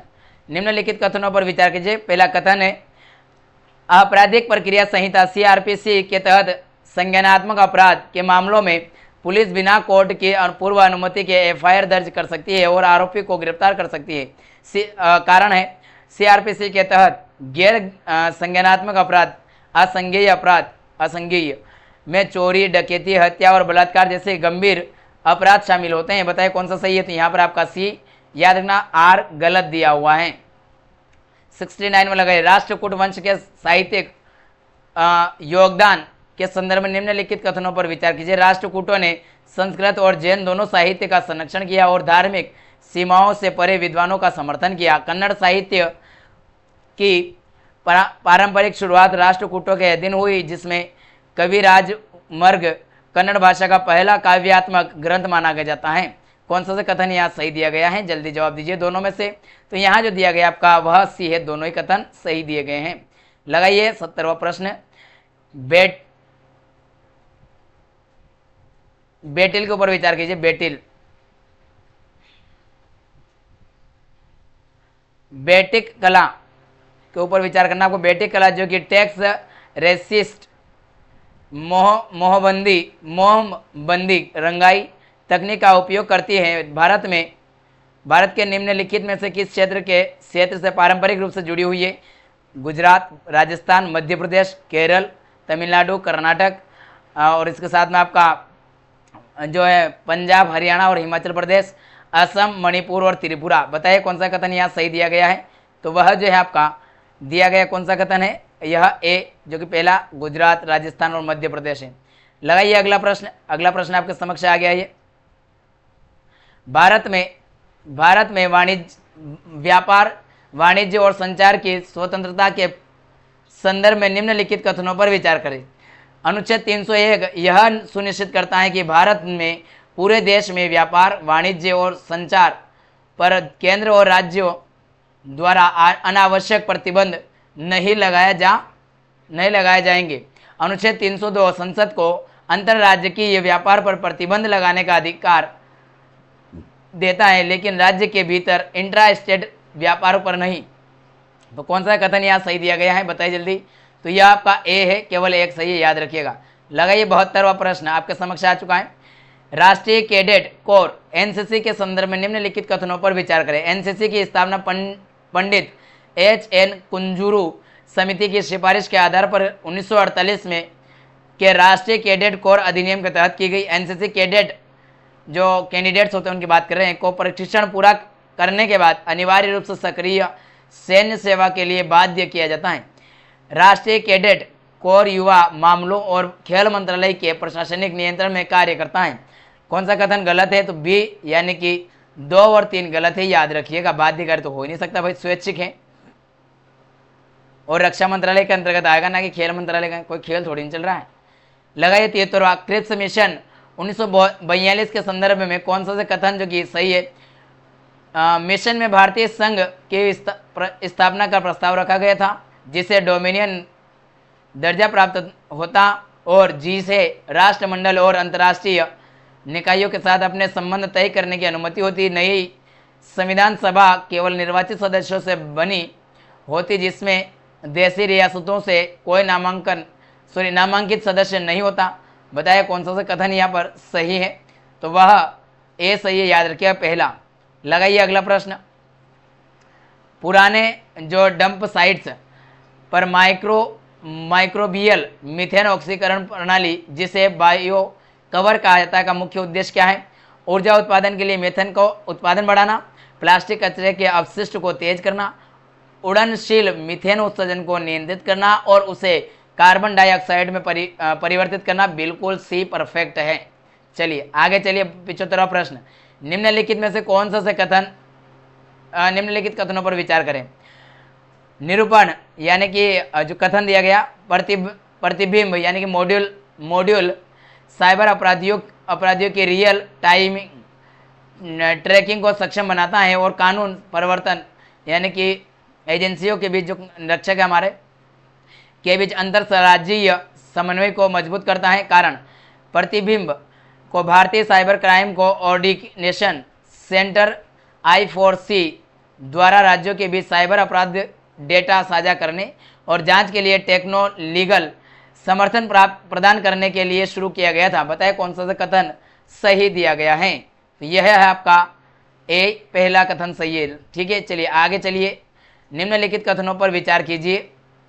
कथन दिया गया है, विज्ञान ज्योति कार्यक्रम का उद्देश्य स्टेम यानी कि विज्ञान, एस का मतलब है साइंस, टी का मतलब टेक्नोलॉजी, ई का मतलब इंजीनियरिंग और एम का मतलब मैथमेटिक्स क्षेत्रों में लड़कियों की भागीदारी को मेंटरशिप, एक्सपोजर और करियर मार्गदर्शन के माध्यम से बढ़ाना है। आर, विज्ञान ज्योति कार्यक्रम को शिक्षा मंत्रालय द्वारा देश भर में केंद्रीय विद्यालयों के माध्यम से लागू किया जाता है। बताइए कौन सा कथन यहाँ पर सही दिया गया है? तो यह आपका सी है, याद रखिएगा। मतलब सेकंड जो है गलत है, असत्य है। आर कारण गलत है। लगाइए, भारत के संविधान के अंतर्गत उधार लेने के अधिकारों के संदर्भ में निम्नलिखित कथनों पर विचार करें। केंद्र सरकार भारत के भीतर या बाहर दोनों जगह से उधार ले सकती हैं। राज्य सरकारें सीधे विदेशी संस्थाओं जैसे IMF से उधार ले सकती है। कौन सा कथन सही है? तो यहाँ पर केवल एक सही है, क्योंकि राज्य सरकार जो है वह केंद्र सरकार की मदद से ले सकती हैं। 78वां प्रश्न लगाइए जल्दी फास्ट। हाल ही में अमेरिकी पर्यावरण संरक्षण एजेंसी ने किस कीटनाशक पर प्रतिबंध लगाया जो भ्रूण विकास के लिए हानिकारक प्रभावों के लिए जाना जाता है? तो ग्लाइफोसेट, एड्राजिन, पेराक्वाट और डीसीपीए। तो यहाँ पर अगर देखा जाए डीसीपीए तो डाई मिथाइल जो ट्रेटो जो दिया गया उसकी बात है।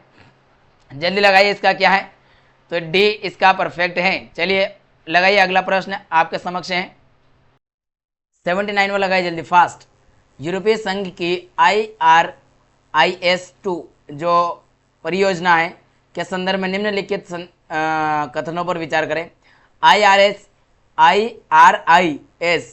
का जो एस वर्ग दिया मतलब डबल एस आएगा वहाँ पर, का उद्देश्य केवल यूरोपीय संघ के भीतर निजी क्षेत्र के लिए एन्क्रिप्टेड उपग्रह जो संचार है सेवाएं प्रदान करना है। इसका यह मुख्य जो उद्देश्य है यह सुनिश्चित करना है कि साइबर हमलों या स्थल नेटवर्क के विघटन के दौरान संचार सेवाओं की निरंतरता बनी रहे। बताएं कौन सा से कथन यहाँ पर सही दिया गया है? तो वह बी विकल्प सही है, दूसरा पहला गलत है। मानव कोरोना वायरस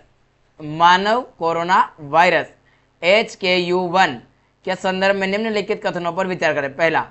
ये पहला कथन है, मानव कोरोना वायरस HKUV जो 1 है को हाल ही में कोलकाता भारत में पहली बार खोजा गया है।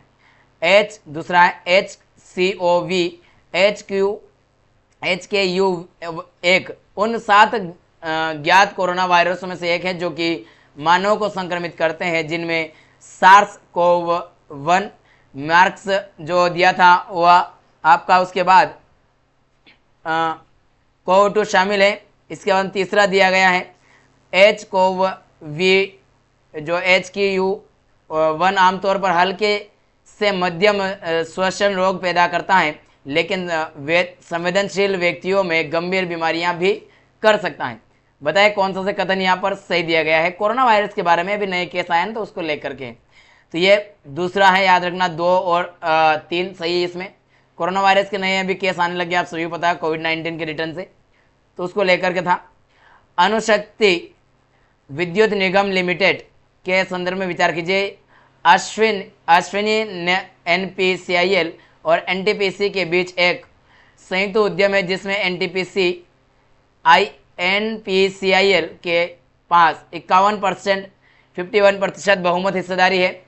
अश्विनी की जो स्थापना विद्युत अधिनियम 2003 के प्रावधानों के तहत की गई थी। अश्विनी भारत में परमाणु ऊर्जा संयंत्रों के निर्माण, स्वामित्व और संचालन के लिए जिम्मेदार है। अश्विनी परमाणु ऊर्जा अधिनियम 1962 के तहत कार्य करते हैं। बताइए कौन सा से जो कथन है सही है? तो यहाँ पर बी यानी कि 1, 3 और 4 सही है, दूसरा गलत है। आइए आगे बढ़ते हैं और अगले प्रश्न की तरफ। 82वां प्रश्न आपके समक्ष है। निम्नलिखित कथनों पर विचार करें। पहला कथन, गोल्डन क्वाड्रिलेटर परियोजना 2001 में राष्ट्रीय राजमार्ग विकास परियोजना के तहत लॉन्च की गई थी, जिसका उद्देश्य दिल्ली, मुंबई, चेन्नई और कोलकाता को जोड़ना था, और यह उस समय भारत की सबसे बड़ी राजमार्ग परियोजना थी। कारण, नेशनल स्टॉक एक्सचेंज की स्थापना 1992 में हुई और जो 1994 में संचालित हुई, ने भारत के वित्तीय बाजारों में क्रांतिकारी बदलाव लाए हैं, जिससे वित्तीय लेन देन में अधिक सुलभता और दक्षता आई है। बताइए कौन सा कथन यहाँ सही है? तो यहाँ पर आपका बी यानी कि दोनों सही है, लेकिन स्पष्टीकरण नहीं है क्योंकि दोनों का संबंध अलग अलग सेक्टर से है। लगाइए अगला प्रश्न, निम्नलिखित कथनों पर विचार करें। आयुषियन जो कथन है, आयुषियन के फ्रैंकिंगसेन यानी कि लदान उत्पन्न करने वाले पेड़ों जो पेड़ है उनकी प्रजातियां उनकी बात कर रहे हैं, जो उत्तरी अफ्रीका, भारत और मध्य पूर्व के सूखे और चट्टानी इलाकों में पाए जाते हैं, के संरक्षण को लेकर चिंता व्यक्त की गई।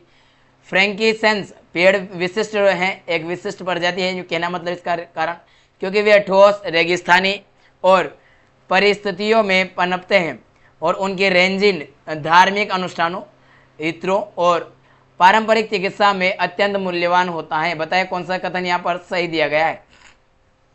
तो ये ए सही है, दोनों मतलब कारण कथन और कारण सही और स्पष्टीकरण भी हो रहा है उसका।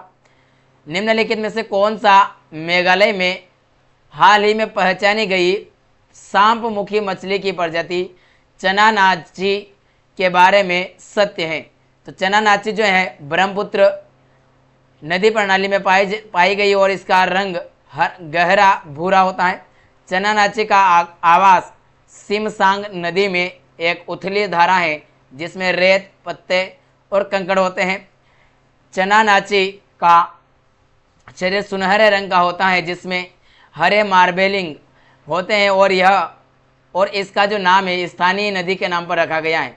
चना नाची को असम में नई प्रजाति के रूप में पहचाना गया और इसका जो उपयोग है सजावटी मछली के रूप में नहीं किया जा सकता है, नहीं होता है। बताइए कौन सा सही है? तो यहाँ पर आपका बी सही है, क्लियरली सही बातें पूरी हो रही थी उसमें। सिमसांग नदी ब्रिटिश से समिति और भारतीय राष्ट्रीय कांग्रेस के 19वीं सदी के अंत में गतिविधियों के संदर्भ में विचार करें। पहला कथन है यहाँ पर, भारतीय राष्ट्रीय कांग्रेस की एक ब्रिटिश समिति 1889 में लंदन में स्थापित की गई थी जिसका इंडिया नामक एक प्रकाशन निकला था। दादा भाई नौरोजी ने अपना एक बड़ा हिस्सा जीवन और आय भारत के हित में देशों विदेशों में अभियान चलाने में व्यतीत किया, अपना समय है उसकी बात कर रहे हैं। तीसरा, 1889 में यह निर्णय लिया गया था कि 1892 में भारतीय राष्ट्रीय कांग्रेस का एक सत्र लंदन में आयोजित किया जाएगा, लेकिन 1891 के ब्रिटिश चुनावों के कारण यह प्रस्ताव स्थगित कर दिया गया और बाद में पुनः जीवित नहीं किया गया। बताइए कौन सा कथन यहाँ सही है? तो आपको यहाँ देखने को मिलेगा ए, यानी कि एक और दो दोनों सही है, तीसरा गलत है। लगाइए 86वां प्रश्न। हाल ही में केरल विधानसभा द्वारा वरिष्ठ नागरिकों के लिए आयोग स्थापित करने संबंधी विधेयक पारित किया गया है, तो इसके बारे में विचार कीजिए। केरल राज्य विधानसभा भारत का पहला वरिष्ठ नागरिक आयोग स्थापित करने के लिए एक विधेयक पारित किया है जो कि वरिष्ठ नागरिकों के अधिकार, कल्याण और पुनर्वास के पर केंद्रित है। यह पहला सारा विधानसभा बना मतलब भारत का।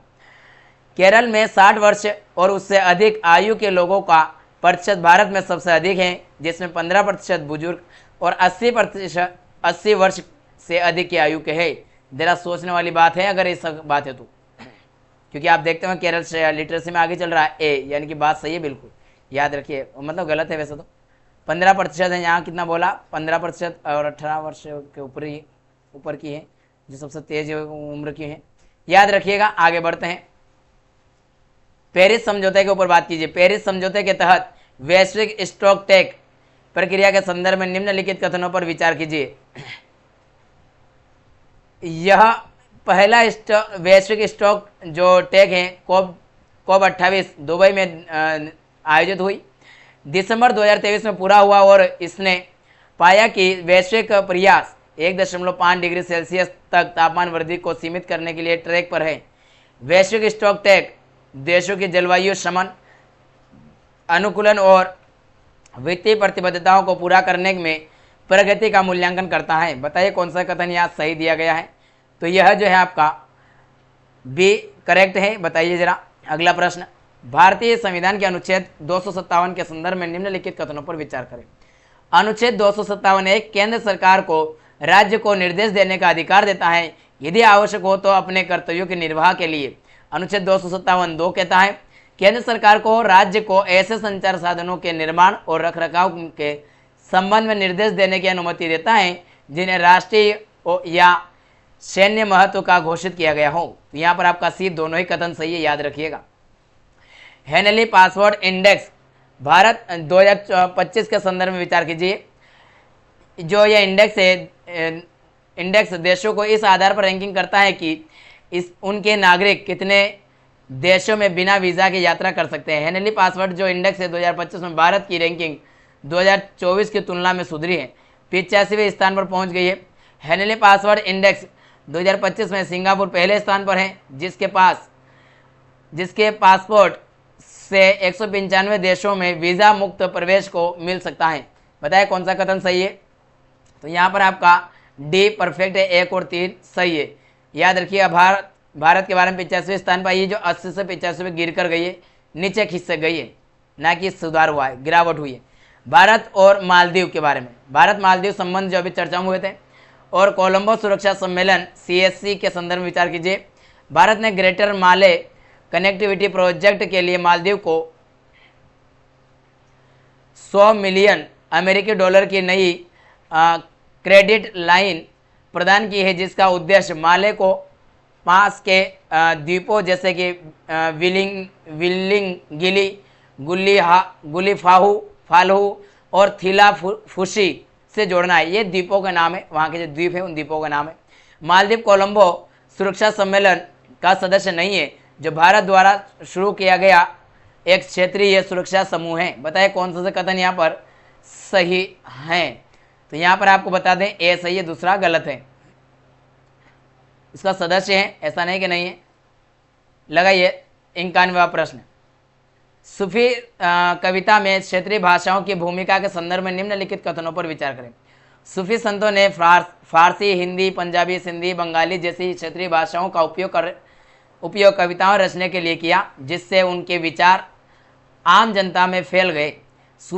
दूसरा सूफी साहित्य मुख्य रूप से राजनीतिक और ऐतिहासिक विषयों पर केंद्रित था, जिसमें कई सूफी शासकों के साथ मिलकर अपने राजनीतिक विश्वासों को बढ़ावा देने थे। अगला है तीसरा, सूफी कविता अक्सर दिव्य प्रेम, इश्क हकीकी, आध्यात्मिक लालसा यानी कि फना और ईश्वर के प्रति भक्ति के विषयों को व्यक्त करती थी, जिसमें रूमी, कबीर और अत्तर जैसे कवि प्रेम और ईश्वर के साथ एकता के रूपकों का प्रयोग करते थे। बताइए कौन सा कथन यहाँ पर सही है। तो यहाँ आपका डी यानी 1 और 3 सही है, दूसरा गलत है। लगाइए अगला 92।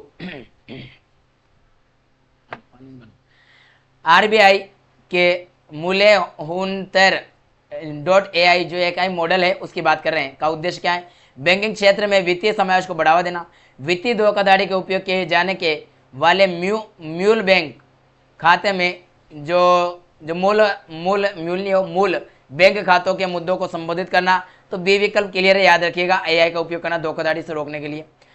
93वां प्रश्न लगाइए। भारत के वन रिपोर्ट स्थिति 2023 के संदर्भ में भारत का कुल वन और वृक्ष आवरण कुल भूमि क्षेत्र का 25.17% है, जो पहले रिपोर्ट किए गए 29% से कम है।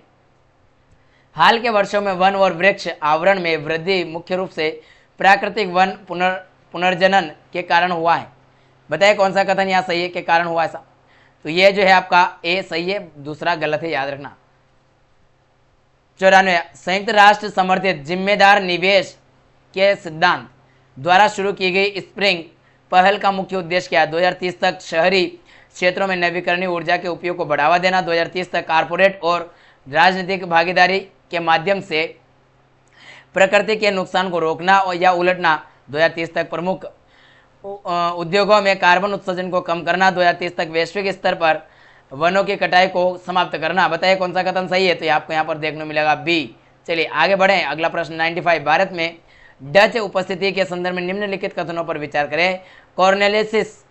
कॉर्नेलिस डे जो कि हाउटमैन 1596 में सुमात्रा और बेंटम पहुंचने वाले पहले डच व्यक्ति थे। डच ईस्ट इंडिया कंपनी 1602 में विभिन्न व्यापारिक कंपनियों के विलय से बनी थी और इसे युद्ध करने, संधियां करने, क्षेत्र का अतिक्रमण करने और किले बनाने का अधिकार दिया गया था। तो यहाँ पर आपका दूसरा दोनों ही कथन जो सी है, मतलब दोनों कथन सही है, याद रखिएगा। लगाइए अगला प्रश्न 96, भारत के इलेक्ट्रॉनिक्स क्षेत्र के संदर्भ में विचार कीजिए।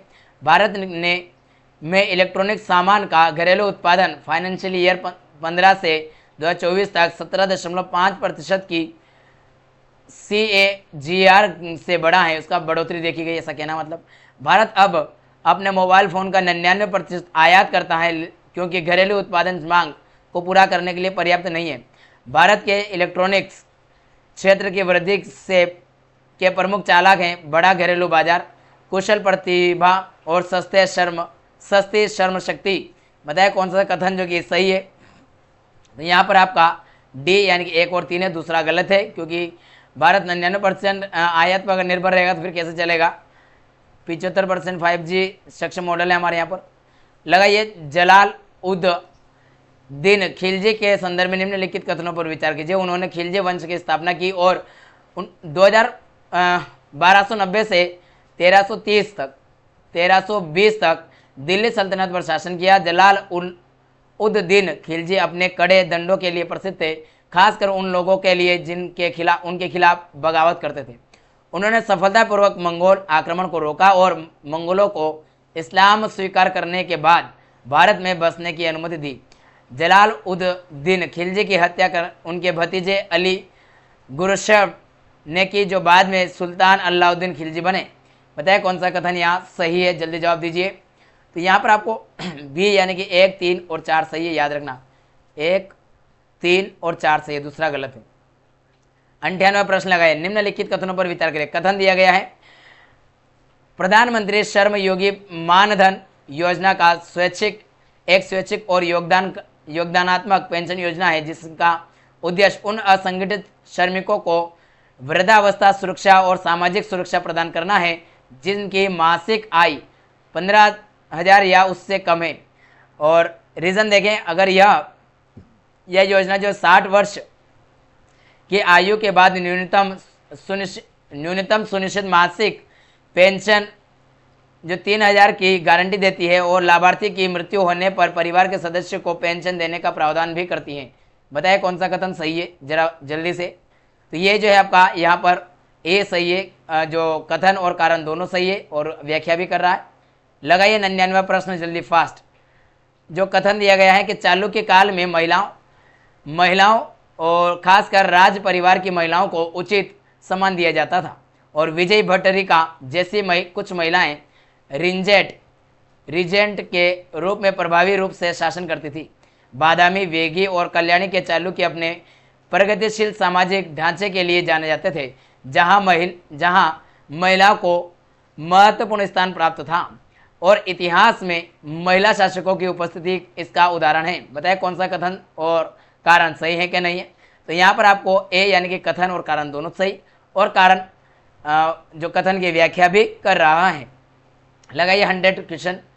भारत में क्रेडिट डिफॉल्ट स्वैप्स के संदर्भ में निम्नलिखित कथनों पर विचार करें। क्रेडिट डिफॉल्ट स्वैप एक वित्तीय उपकरण है जो एक निवेशक के क्रेडिट जोखिम को दूसरे निवेशक के साथ स्थानांतरित करता है और यह ऋण या बॉन्ड पर एक बीमा पॉलिसी के तहत कार्य करता है। भारत में सीडीएस जो कॉन्ट्रैक्ट एक्सचेंज जो ट्रेड है वित्तीय उपकरण है और ये क्या करते हैं, सार्वजनिक रूप से पार्टियों के बीच बातचीत के लिए करके तय किया जाता है। बताइए कौन सा कथन सही है। तो यहाँ जो दिया गया है इसमें देखा है तो जो आपका ए पहला सही है, दूसरा अपने आप में यूँ ही अटपटा सा लग रहा था पढ़ने में ही, जो कि टूट रहा था, मतलब बात है सेंटेंस ऐसे नहीं, तो वह गलत दिया गया था।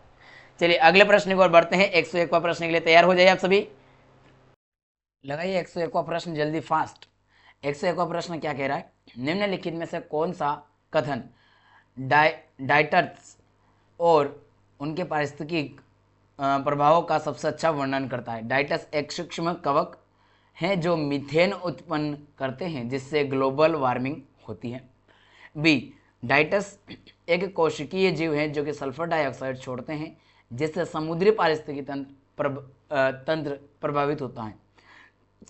सी, डाइटस प्रकाश संश्लेषण करने वाले शैवाल हैं जिनकी कोशिका भित्तियां सिलिका की बनी होती हैं और कुछ प्रजातियां डोमिक एसिड उत्पन्न करती हैं जो समुद्री खाद्य श्रृंखला को बाधित करती हैं। डाइटम्स जो मूंगे होते हैं, मूंगे जैसे जीव होते हैं जो कि महासागर में नाइट्रोजन को अवशोषित करने पर कोरल ब्लीचिंग का कारण बनती है। बताइए कौन सा कथन यहाँ पर आपको सही दिया गया है, जल्दी फास्ट जवाब दीजिए। तो यहाँ आपका है सी विकल्प एकदम परफेक्ट है। चलिए अगले प्रश्न की तरफ चलते हैं। 102वां प्रश्न आपके समक्ष आ चुका है। 102वें प्रश्न का सभी जवाब दीजिए। विश्व भर में झीलों में घटते ऑक्सीजन स्तर के संदर्भ में विचार करना है। गर्मी की लहरों की आवृत्ति बढ़ने से जल का तापमान बढ़ता है जिससे जल में घुलित ऑक्सीजन की मात्रा घटती है और जलीय जीवों में ऑक्सीजन की खपत बढ़ जाती है। उष्मीय स्थिरीकरण सतह और गहराई के बीच ऑक्सीजन के मिश्रण को रोकता है, जिससे निचली परतों में ऑक्सीजन की कमी हो जाती है। शैवाल प्रस्फुटन जल के नीचे प्रकाश संश्लेषण को बढ़ाते हैं, जिससे झीलों में ऑक्सीजन का स्तर बढ़ जाता है। वायुमंडलीय ऑक्सीजन के स्तर में कमी झीलों में घटते ऑक्सीजन का स्तर का एक प्रमुख कारण रही है। बताइए कौन सा कथन यहाँ पर सही दिया गया है। तो यहाँ पर आपका डी यानी कि 1, 2 और 4 सही है, तीसरा गलत दिया गया है। लगाइए अगला प्रश्न। 103वां प्रश्न आपके समक्ष आ चुका है। 103वां प्रश्न का जवाब दीजिए सभी। 103वां प्रश्न कह रहा नारियल की खेती के संदर्भ में विचार करना है। नारियल का एक पेड़ समुद्र सतह से 600 मीटर की ऊंचाई तक अच्छी तरह पनपता है। नारियल की खेती के लिए आदर्श जो तापमान है 22 डिग्री सेल्सियस से 32 डिग्री सेल्सियस के बीच होता है और नारियल को अपने पूरे विकास काल में समान रूप से उच्च आर्द्रता की आवश्यकता होती है। यह पौधा विभिन्न प्रकार की मिट्टी पीएच स्तरों को सहन कर सकता है यदि जल निकासी अच्छी हो तो। जवाब दीजिए कौन सा कथन यहाँ पर सही दिया गया नारियल की खेती के बारे में।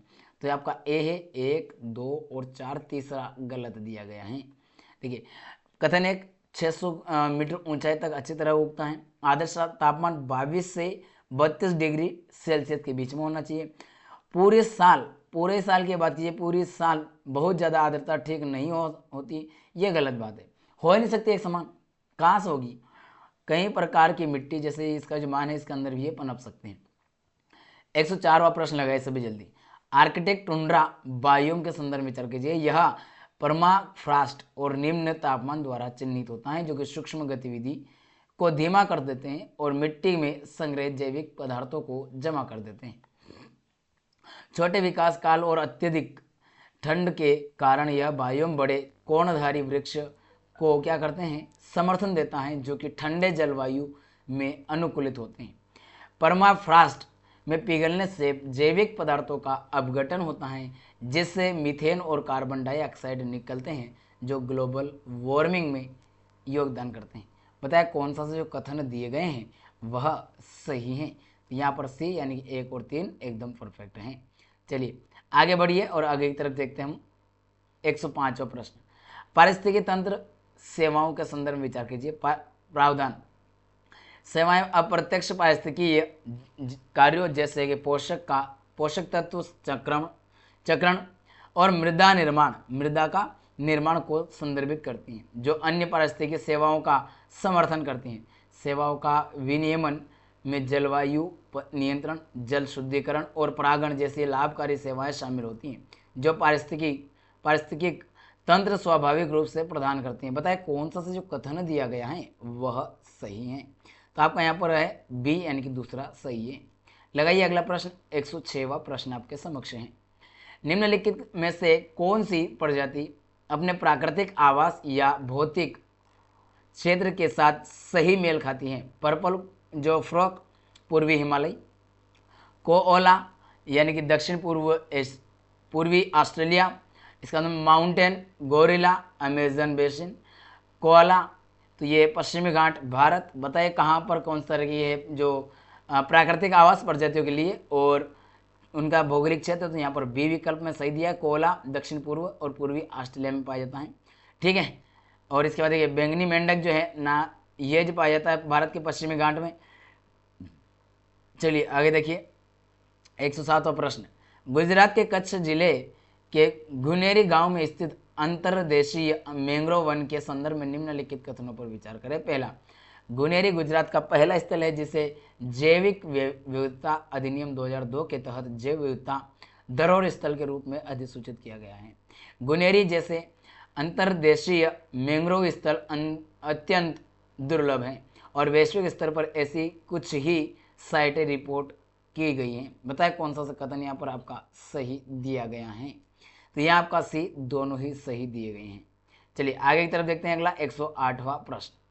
निम्नलिखित कथनों पर विचार कीजिए। कथन पैसिफिक सैल्मन सैल्मन जो है और बांस जैसी प्रजातियां सेमल पेरस होती हैं, जो क्योंकि ये अपनी जिंदगी में केवल एक बार ही प्रजनन करती हैं। कारण इटेरोपेरस जीवन जो है केवल एक बार ही प्रजनन करते हैं। जो जीव है ये केवल एक बार ही प्रजनन करते हैं, इनका जीव जो इटेरोपेरस है, और प्रजनन के बाद थोड़ी ही देर में मर भी जाते हैं। बताए कौन सा कथन यहाँ जो सही दिया गया है? कथन और कारण दोनों सही है क्या, या आर जो कारण है कथन की व्याख्या कर रहा है? दूसरा, दोनों सही है लेकिन आर ए की व्याख्या स्पष्टीकरण नहीं कर रहा है, और ए सही आर गलत, ए गलत आर सही, यहाँ सी है आर गलत है, क्योंकि मर जाता ना ऐसे वैसे बोल रहा है, वैसा कुछ भी नहीं है। बताइए 109, पर्यावरण में माइक्रोप्लास्टिक और नैनो प्लास्टिक की उपस्थिति और उनकी गति के संदर्भ में निम्नलिखित कथनों पर विचार करें। माइक्रोप्लास्टिक वे प्लास्टिक कण होते हैं जिनका व्यास अधिकतम 5 मिलीमीटर होता है, जबकि नैनो प्लास्टिक इससे भी छोटे होते हैं, आमतौर पर 1000 नैनोमीटर से कम। पौधों की पत्तियां सीधे हवा से माइक्रोप्लास्टिक्स और नैनो प्लास्टिक को अवशोषित करती हैं, जो कि शाकाहारी जीवों और मानव द्वारा खाए जाने वाले फसलों के माध्यम से खाद्य श्रृंखला में प्रवेश कर सकते हैं। बताए कौन सा कथन यहाँ सही है? तो यहाँ आपको सही मिलेगा सी, दोनों ही सही हैं। लगाइए 110वां प्रश्न। कथन है प्रजाति समृद्ध किसी पारिस्थितिकी समुदाय में मौजूदा विभिन्न प्रजातियों की संख्या का संकेतक है, लेकिन यह प्रत्येक प्रजाति के व्यक्तियों की संख्या को नहीं मानता। दूसरा, प्रजातीय समृद्धि केवल क्षेत्र में प्रजातियों की संख्या को गिनती है, बिना किसी जनसंख्या आकार या समानता को ध्यान में रखे, जो पारिस्थितिक तंत्र के संतुलन को समझने के लिए महत्वपूर्ण होते हैं। नीचे दिए गए कोड का उपयोग करके बताएं कौन सा सही है यहाँ पर। तो यहाँ जो दिया गया है वह ए, यानी कि कथन और कारण दोनों सही है, और कथन की व्याख्या कारण कर रहा है। आइए अगले प्रश्न तरफ चलते हैं। 111वां प्रश्न, राष्ट्रीय लेखा नेशनल ऑडिट अकाउंट्स में बेसिक प्राइस के संदर्भ में निम्नलिखित कथनों पर विचार करें। मूल कीमत में उत्पादन पर गैर उत्पाद कर शामिल होते हैं, लेकिन उत्पादक द्वारा प्राप्त गैर उत्पाद सब्सिडी को शामिल नहीं किया जाता है। दूसरा, मूल कीमत की गणना का कारक लागत में गैर उत्पादक कर जोड़कर और गैर उत्पाद सब्सिडी घटाकर की जा सकती है। बताए कौन सा कथन यहाँ गलत दिया गया? जल्दी। तो यहाँ आपका डी, दोनों ही गलत नहीं है, दोनों ही कथन सही हैं।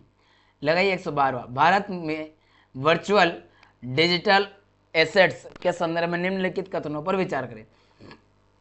वर्चुअल डिजिटल एसेट्स में केंद्रीय बैंकों द्वारा जारी की गई फिएट मुद्राओं के डिजिटल रूप शामिल नहीं है। वीडीएस में crypto currency, NFTs, stable coin, digital bond और साथ में केंद्रीय बैंक डिजिटल मुद्रा जो है सीबीडीसी शामिल है। बताएं कौन सा कथन सही है? वर्चुअल डिजिटल जो एसेट्स हैं उनकी बात है, तो उसमें सी यानी कि दोनों कथन सही दिए गए हैं। लगाइए 113वां प्रश्न, जल्दी फास्ट। राष्ट्रीय मौद्रीकरण पाइपलाइन एनएमपी और भारत सरकार के एसेट मौद्रीकरण फ्रेमवर्क के संदर्भ में विचार कीजिए। राष्ट्रीय मौद्रीकरण पाइपलाइन में केंद्र और राज्य सरकार दोनों की संपत्तियां शामिल होती हैं। एसेट मौद्रीकरण मॉडल का केंद्र सार्वजनिक क्षेत्र की संपत्तियों का स्वामित्व दीर्घकालिक पूंजी सृजन के लिए निजी संस्थाओं को स्थानांतरित करता है। यह फ्रेमवर्क जोखिम कम करने के लिए स्थापित राजस्व धाराओं वाली ब्राउनफील्ड संपत्तियों के सहयोग पर जोर देती है। एसेट मौद्रीकरण प्रक्रिया में लेन देन अवधि समाप्त होने के बाद जो संपत्तियां हैं सरकार को वापस कर दी जाती हैं। बताए कौन सा जो कथन दिया गया है वह सही है? तो आपका यहाँ पर ए यानी कि 3 और 4 सही है, पहला और दूसरा गलत है, क्योंकि यहाँ पर ये जो है केंद्र सरकार की ओर से संपत्तियों पर केंद्रित हैं, जैसे मंत्रालय व केंद्रीय सार्वजनिक क्षेत्र के उपक्रम की संपत्तियाँ, ना कि राज्य सरकारों के में शामिल। ठीक है। और दूसरे में क्या बोला? अधिकारों का स्वामित्व का नहीं बल्कि अधिकारों का मुद्रीकरण होता है। लगाइए अंतर्राष्ट्रीय मुद्रा कोष आईएमएफ के संदर्भ में। आईएमएफ मुख्य रूप से सदस्यों को पैसे उधार देने के लिए स्पेशल डिसबर्समेंट अकाउंट SDA के माध्यम से धन प्रदान करता है। जनरल रिसोर्स अकाउंट में IMF के पास सदस्यों का कोटा के माध्यम से योगदान किए गए मुद्राओं स्पेशल ड्रॉइंग राइट्स SDRS, सोना और अन्य संपत्तियां शामिल होती हैं। इसके बाद में इन्वेस्टमेंट अकाउंट द्वारा अपने कुछ परिसंपत्तियों का निवेश करने और आय बढ़ाने के लिए रखा जाता है। अब याद रखना, इन्वेस्टमेंट अकाउंट जो है शॉर्ट में AI लिखा जाता है, सॉरी AI की जगह उल्टा कर दीजिए। AI होता है आर्टिफिशियल इंटेलिजेंस और ये उल्टा IA यानी कि जो इन्वेस्टमेंट अकाउंट। तो अगर इस तरीके से कभी शॉर्ट फॉर्म पूछ ले तो आप घबरा मत जाना कि AI को उल्टा लिख दिया, ऐसा नहीं है। बी यहाँ पर 2 और 3 सही है कथन, याद रखिएगा। लगाइए 115वां प्रश्न। भारत के बाह्य क्षेत्रीय ढांचे के तहत लागू के तहत चालू खाता लेन देन यानी कि चालू खाता की जो लेन देन होती है उसके बारे में विचार करना। ये लेन देन सामान्य व्यापार की प्रक्रिया में किए गए विदेशी व्यापार सेवाओं और अल्पकालिक बैंकिंग कार्यों के लिए भुगतान को शामिल करते हैं। बाहरी ऋणों पर ब्याज भुगतान और विदेशी निवेश से प्राप्त आय चालू खाता लेन देन के अंतर्गत आता है। बताइए कौन सा से कथन सही दिया गया है। तो यहाँ आपका डी विकल्प परफेक्ट है, सॉरी गलत दिया तो गलत एक भी नहीं है, दोनों ही सही दिया गया है। प्रश्न में गलत पूछा था इसलिए आपका डी आ जाएगा। 116वां प्रश्न लगाइए जल्दी फास्ट। निम्नलिखित कथनों पर विचार करें। पहला, मार्जिनल स्टैंडिंग फैसिलिटी MSF दर रेपो दर से अधिक होता है। बैंक भारतीय रिजर्व बैंक से MSF दर पर ऋण ले सकती है बशर्ते वे वैधानिक तरलता अनुपात SLR के अंतर्गत रखी गई अतिरिक्त सरकारी प्रतिभूतियां क्या रखें, गिरवी रखें। बताए कौन सा कथन यहाँ पर सही दिया गया है। तो आपका A यहाँ पर सही है, याद रखना, मतलब A और R दोनों सत्य हैं और R A की व्याख्या भी करता है। आ जाइए अगला प्रश्न 117वां प्रश्न जल्दी फास्ट। भारत में राष्ट्रीय इलेक्ट्रॉनिक फंड ट्रांसफर प्रणाली को सबसे अच्छी तरह कौन सा कथन वर्णित करता है। तो यहाँ देखा जाए तो कौन सा करता है, एक निजी इंटरबैंक भुगतान गेटवे जो केवल बैंकिंग घाटों के दौरान काम करता है। बैंकिंग घंटों, हाँ मतलब आवर्स, कि जब बैंकिंग कार्य होता है उसका समय जो दिया गया उस समय की बात कर रहा है। एक केंद्रीकृत भुगतान प्रणाली जिसे RBI द्वारा संचालित करता है, जो भारत में बैंकों के बीच लगभग वास्तविक समय में 24/7/365 इलेक्ट्रॉनिक फंड ट्रांसफर की अनुमति देता है। एक कार्ड आधारित फंड ट्रांसफर प्रणाली जो केवल क्रेडिट कार्ड लेन देन के लिए उपलब्ध है। एक वास्तविक समय सकल निपटान प्रणाली जो केवल उच्च मूल्य के इंटरबैंक लेन देन के लिए उपयोग किया जाता है। तो मेरे ख्याल से आप लोग सब समझ गए होंगे, इसका आंसर बी ही होगा, क्योंकि पहला, तीसरा और चौथे में केवल शब्द था, बाहर यूं ही हो रहा था। लगाइए 118वां प्रश्न। भारत में डिजिटल पब्लिक गुड्स के संदर्भ में विचार कीजिए। यूनिफाइड पेमेंट इंटरफेस को डिजिटल पब्लिक गुड के रूप में वर्गीकृत किया जाता है। यह वित्तीय लेन देन के लिए एक इंटरऑपरेबल और सुलभ डिजिटल इंफ्रास्ट्रक्चर प्रदान करता है। कोर बैंकिंग सॉल्यूशन CBS को डिजिटल पब्लिक गुड माना जाता है क्योंकि यह ग्राहकों को कई शाखाओं से बैंकिंग सेवाओं तक पहुंचने की अनुमति देता है। लगाइए अगला, यहाँ पर A पहला सही है, याद रखिएगा। देखिए अगला प्रश्न है 119। निम्नलिखित में से कौन सा ऋण आधारित वित्तीय उपकरण के रूप में वर्गीकृत है। सामान्य stock, treasury bill, transferable subscription right यानी कि TSR और एक्सचेंज ट्रेडेड फंड ETF। बताइए कौन सा कथन जो वाक्य है मतलब विकल्प है वह ऋण आधारित वित्तीय उपकरण है। तो ये आपका बी ट्रेजरी बिल होता है, T बिल। ठीक है, लगाइए 120वां प्रश्न जल्दी। राष्ट्रीय आय लेखांकन में स्टॉक और फ्लो की अवधारणाओं के संदर्भ में निम्नलिखित कथनों पर विचार करें। स्टॉक वेरिएबल्स किसी विशेष समय बिंदु पर मापे जाते हैं। यहाँ पर ये पहला है, ठीक है। मापे जाते हैं और समय के आयाम को ध्यान में नहीं रखते हैं। दूसरा, फ्लो वेरिएबल्स समय की एक अवधि के दौरान मापी गई मात्राएं होती है जो और चल रही आर्थिक गतिविधि को दर्शाती है। तीसरा, जनसंख्या और राष्ट्रीय आय दोनों स्टॉक वेरिएबल्स के उदाहरण हैं। चौथा, पूंजी निर्माण और मूल्य ह्रास दोनों फ्लो वेरिएबल्स के उदाहरण हैं। बताएं कौन सा कथन यहाँ सही दिया गया है। तो ये जो दिया गया है कथन सही, इसमें अगर देखा जाए तो डी 1, 2 और 4, तीसरा गलत है। जनसंख्या और राष्ट्रीय आय दोनों स्टॉक वेरिएबल्स के उदाहरण है, ऐसा नहीं है। ये रहे हमारे आज के, मतलब इसमें जनसंख्या स्टॉक है, राष्ट्रीय आय फ्लो है, इसलिए उन्हें एक साथ स्टॉक में नहीं माना जा सकता। एक राष्ट्रीय आय का फ्लो है और जनसंख्या स्टॉक है, रखा हुआ माल है। समझ रहे हैं आप, समझ रहे हैं, वही वाली बात है। तो चलिए, ये रहे हमारे आज के 120 प्रश्न हमने करवाए आज के टेस्ट में। तो इसके बाद के शेष प्रश्न हम आगे करवाएंगे। आज के इस क्लास में इतना ही रखते हैं और उम्मीद करते हैं कि आप सभी प्रॉपर पढ़ रहे होंगे और साथ ही आपको जो PDF मिल रहा है वो भी पढ़ रहे होंगे, रीड कर रहे होंगे। तो चलिए मिलेंगे अगली क्लास में। अगर आपने अभी तक हमारे चैनल को सब्सक्राइब नहीं किया तो कर लीजिए, बेल आइकन को ऑन नहीं किया तो कीजिए, अपने साथियों के साथ लिंक शेयर कीजिए, कमेंट करके बताइए कैसा लग रहा है, कंटेंट आपके लिए वैल्यूएबल है या नहीं, किस तरीके आपको फील हो रही है, वो सारी बातें करना कमेंट बॉक्स में निश्चित रूप से है। तो चलिए मिलेंगे अगली क्लास में, तब तक के लिए जय हिंद, जय भारत।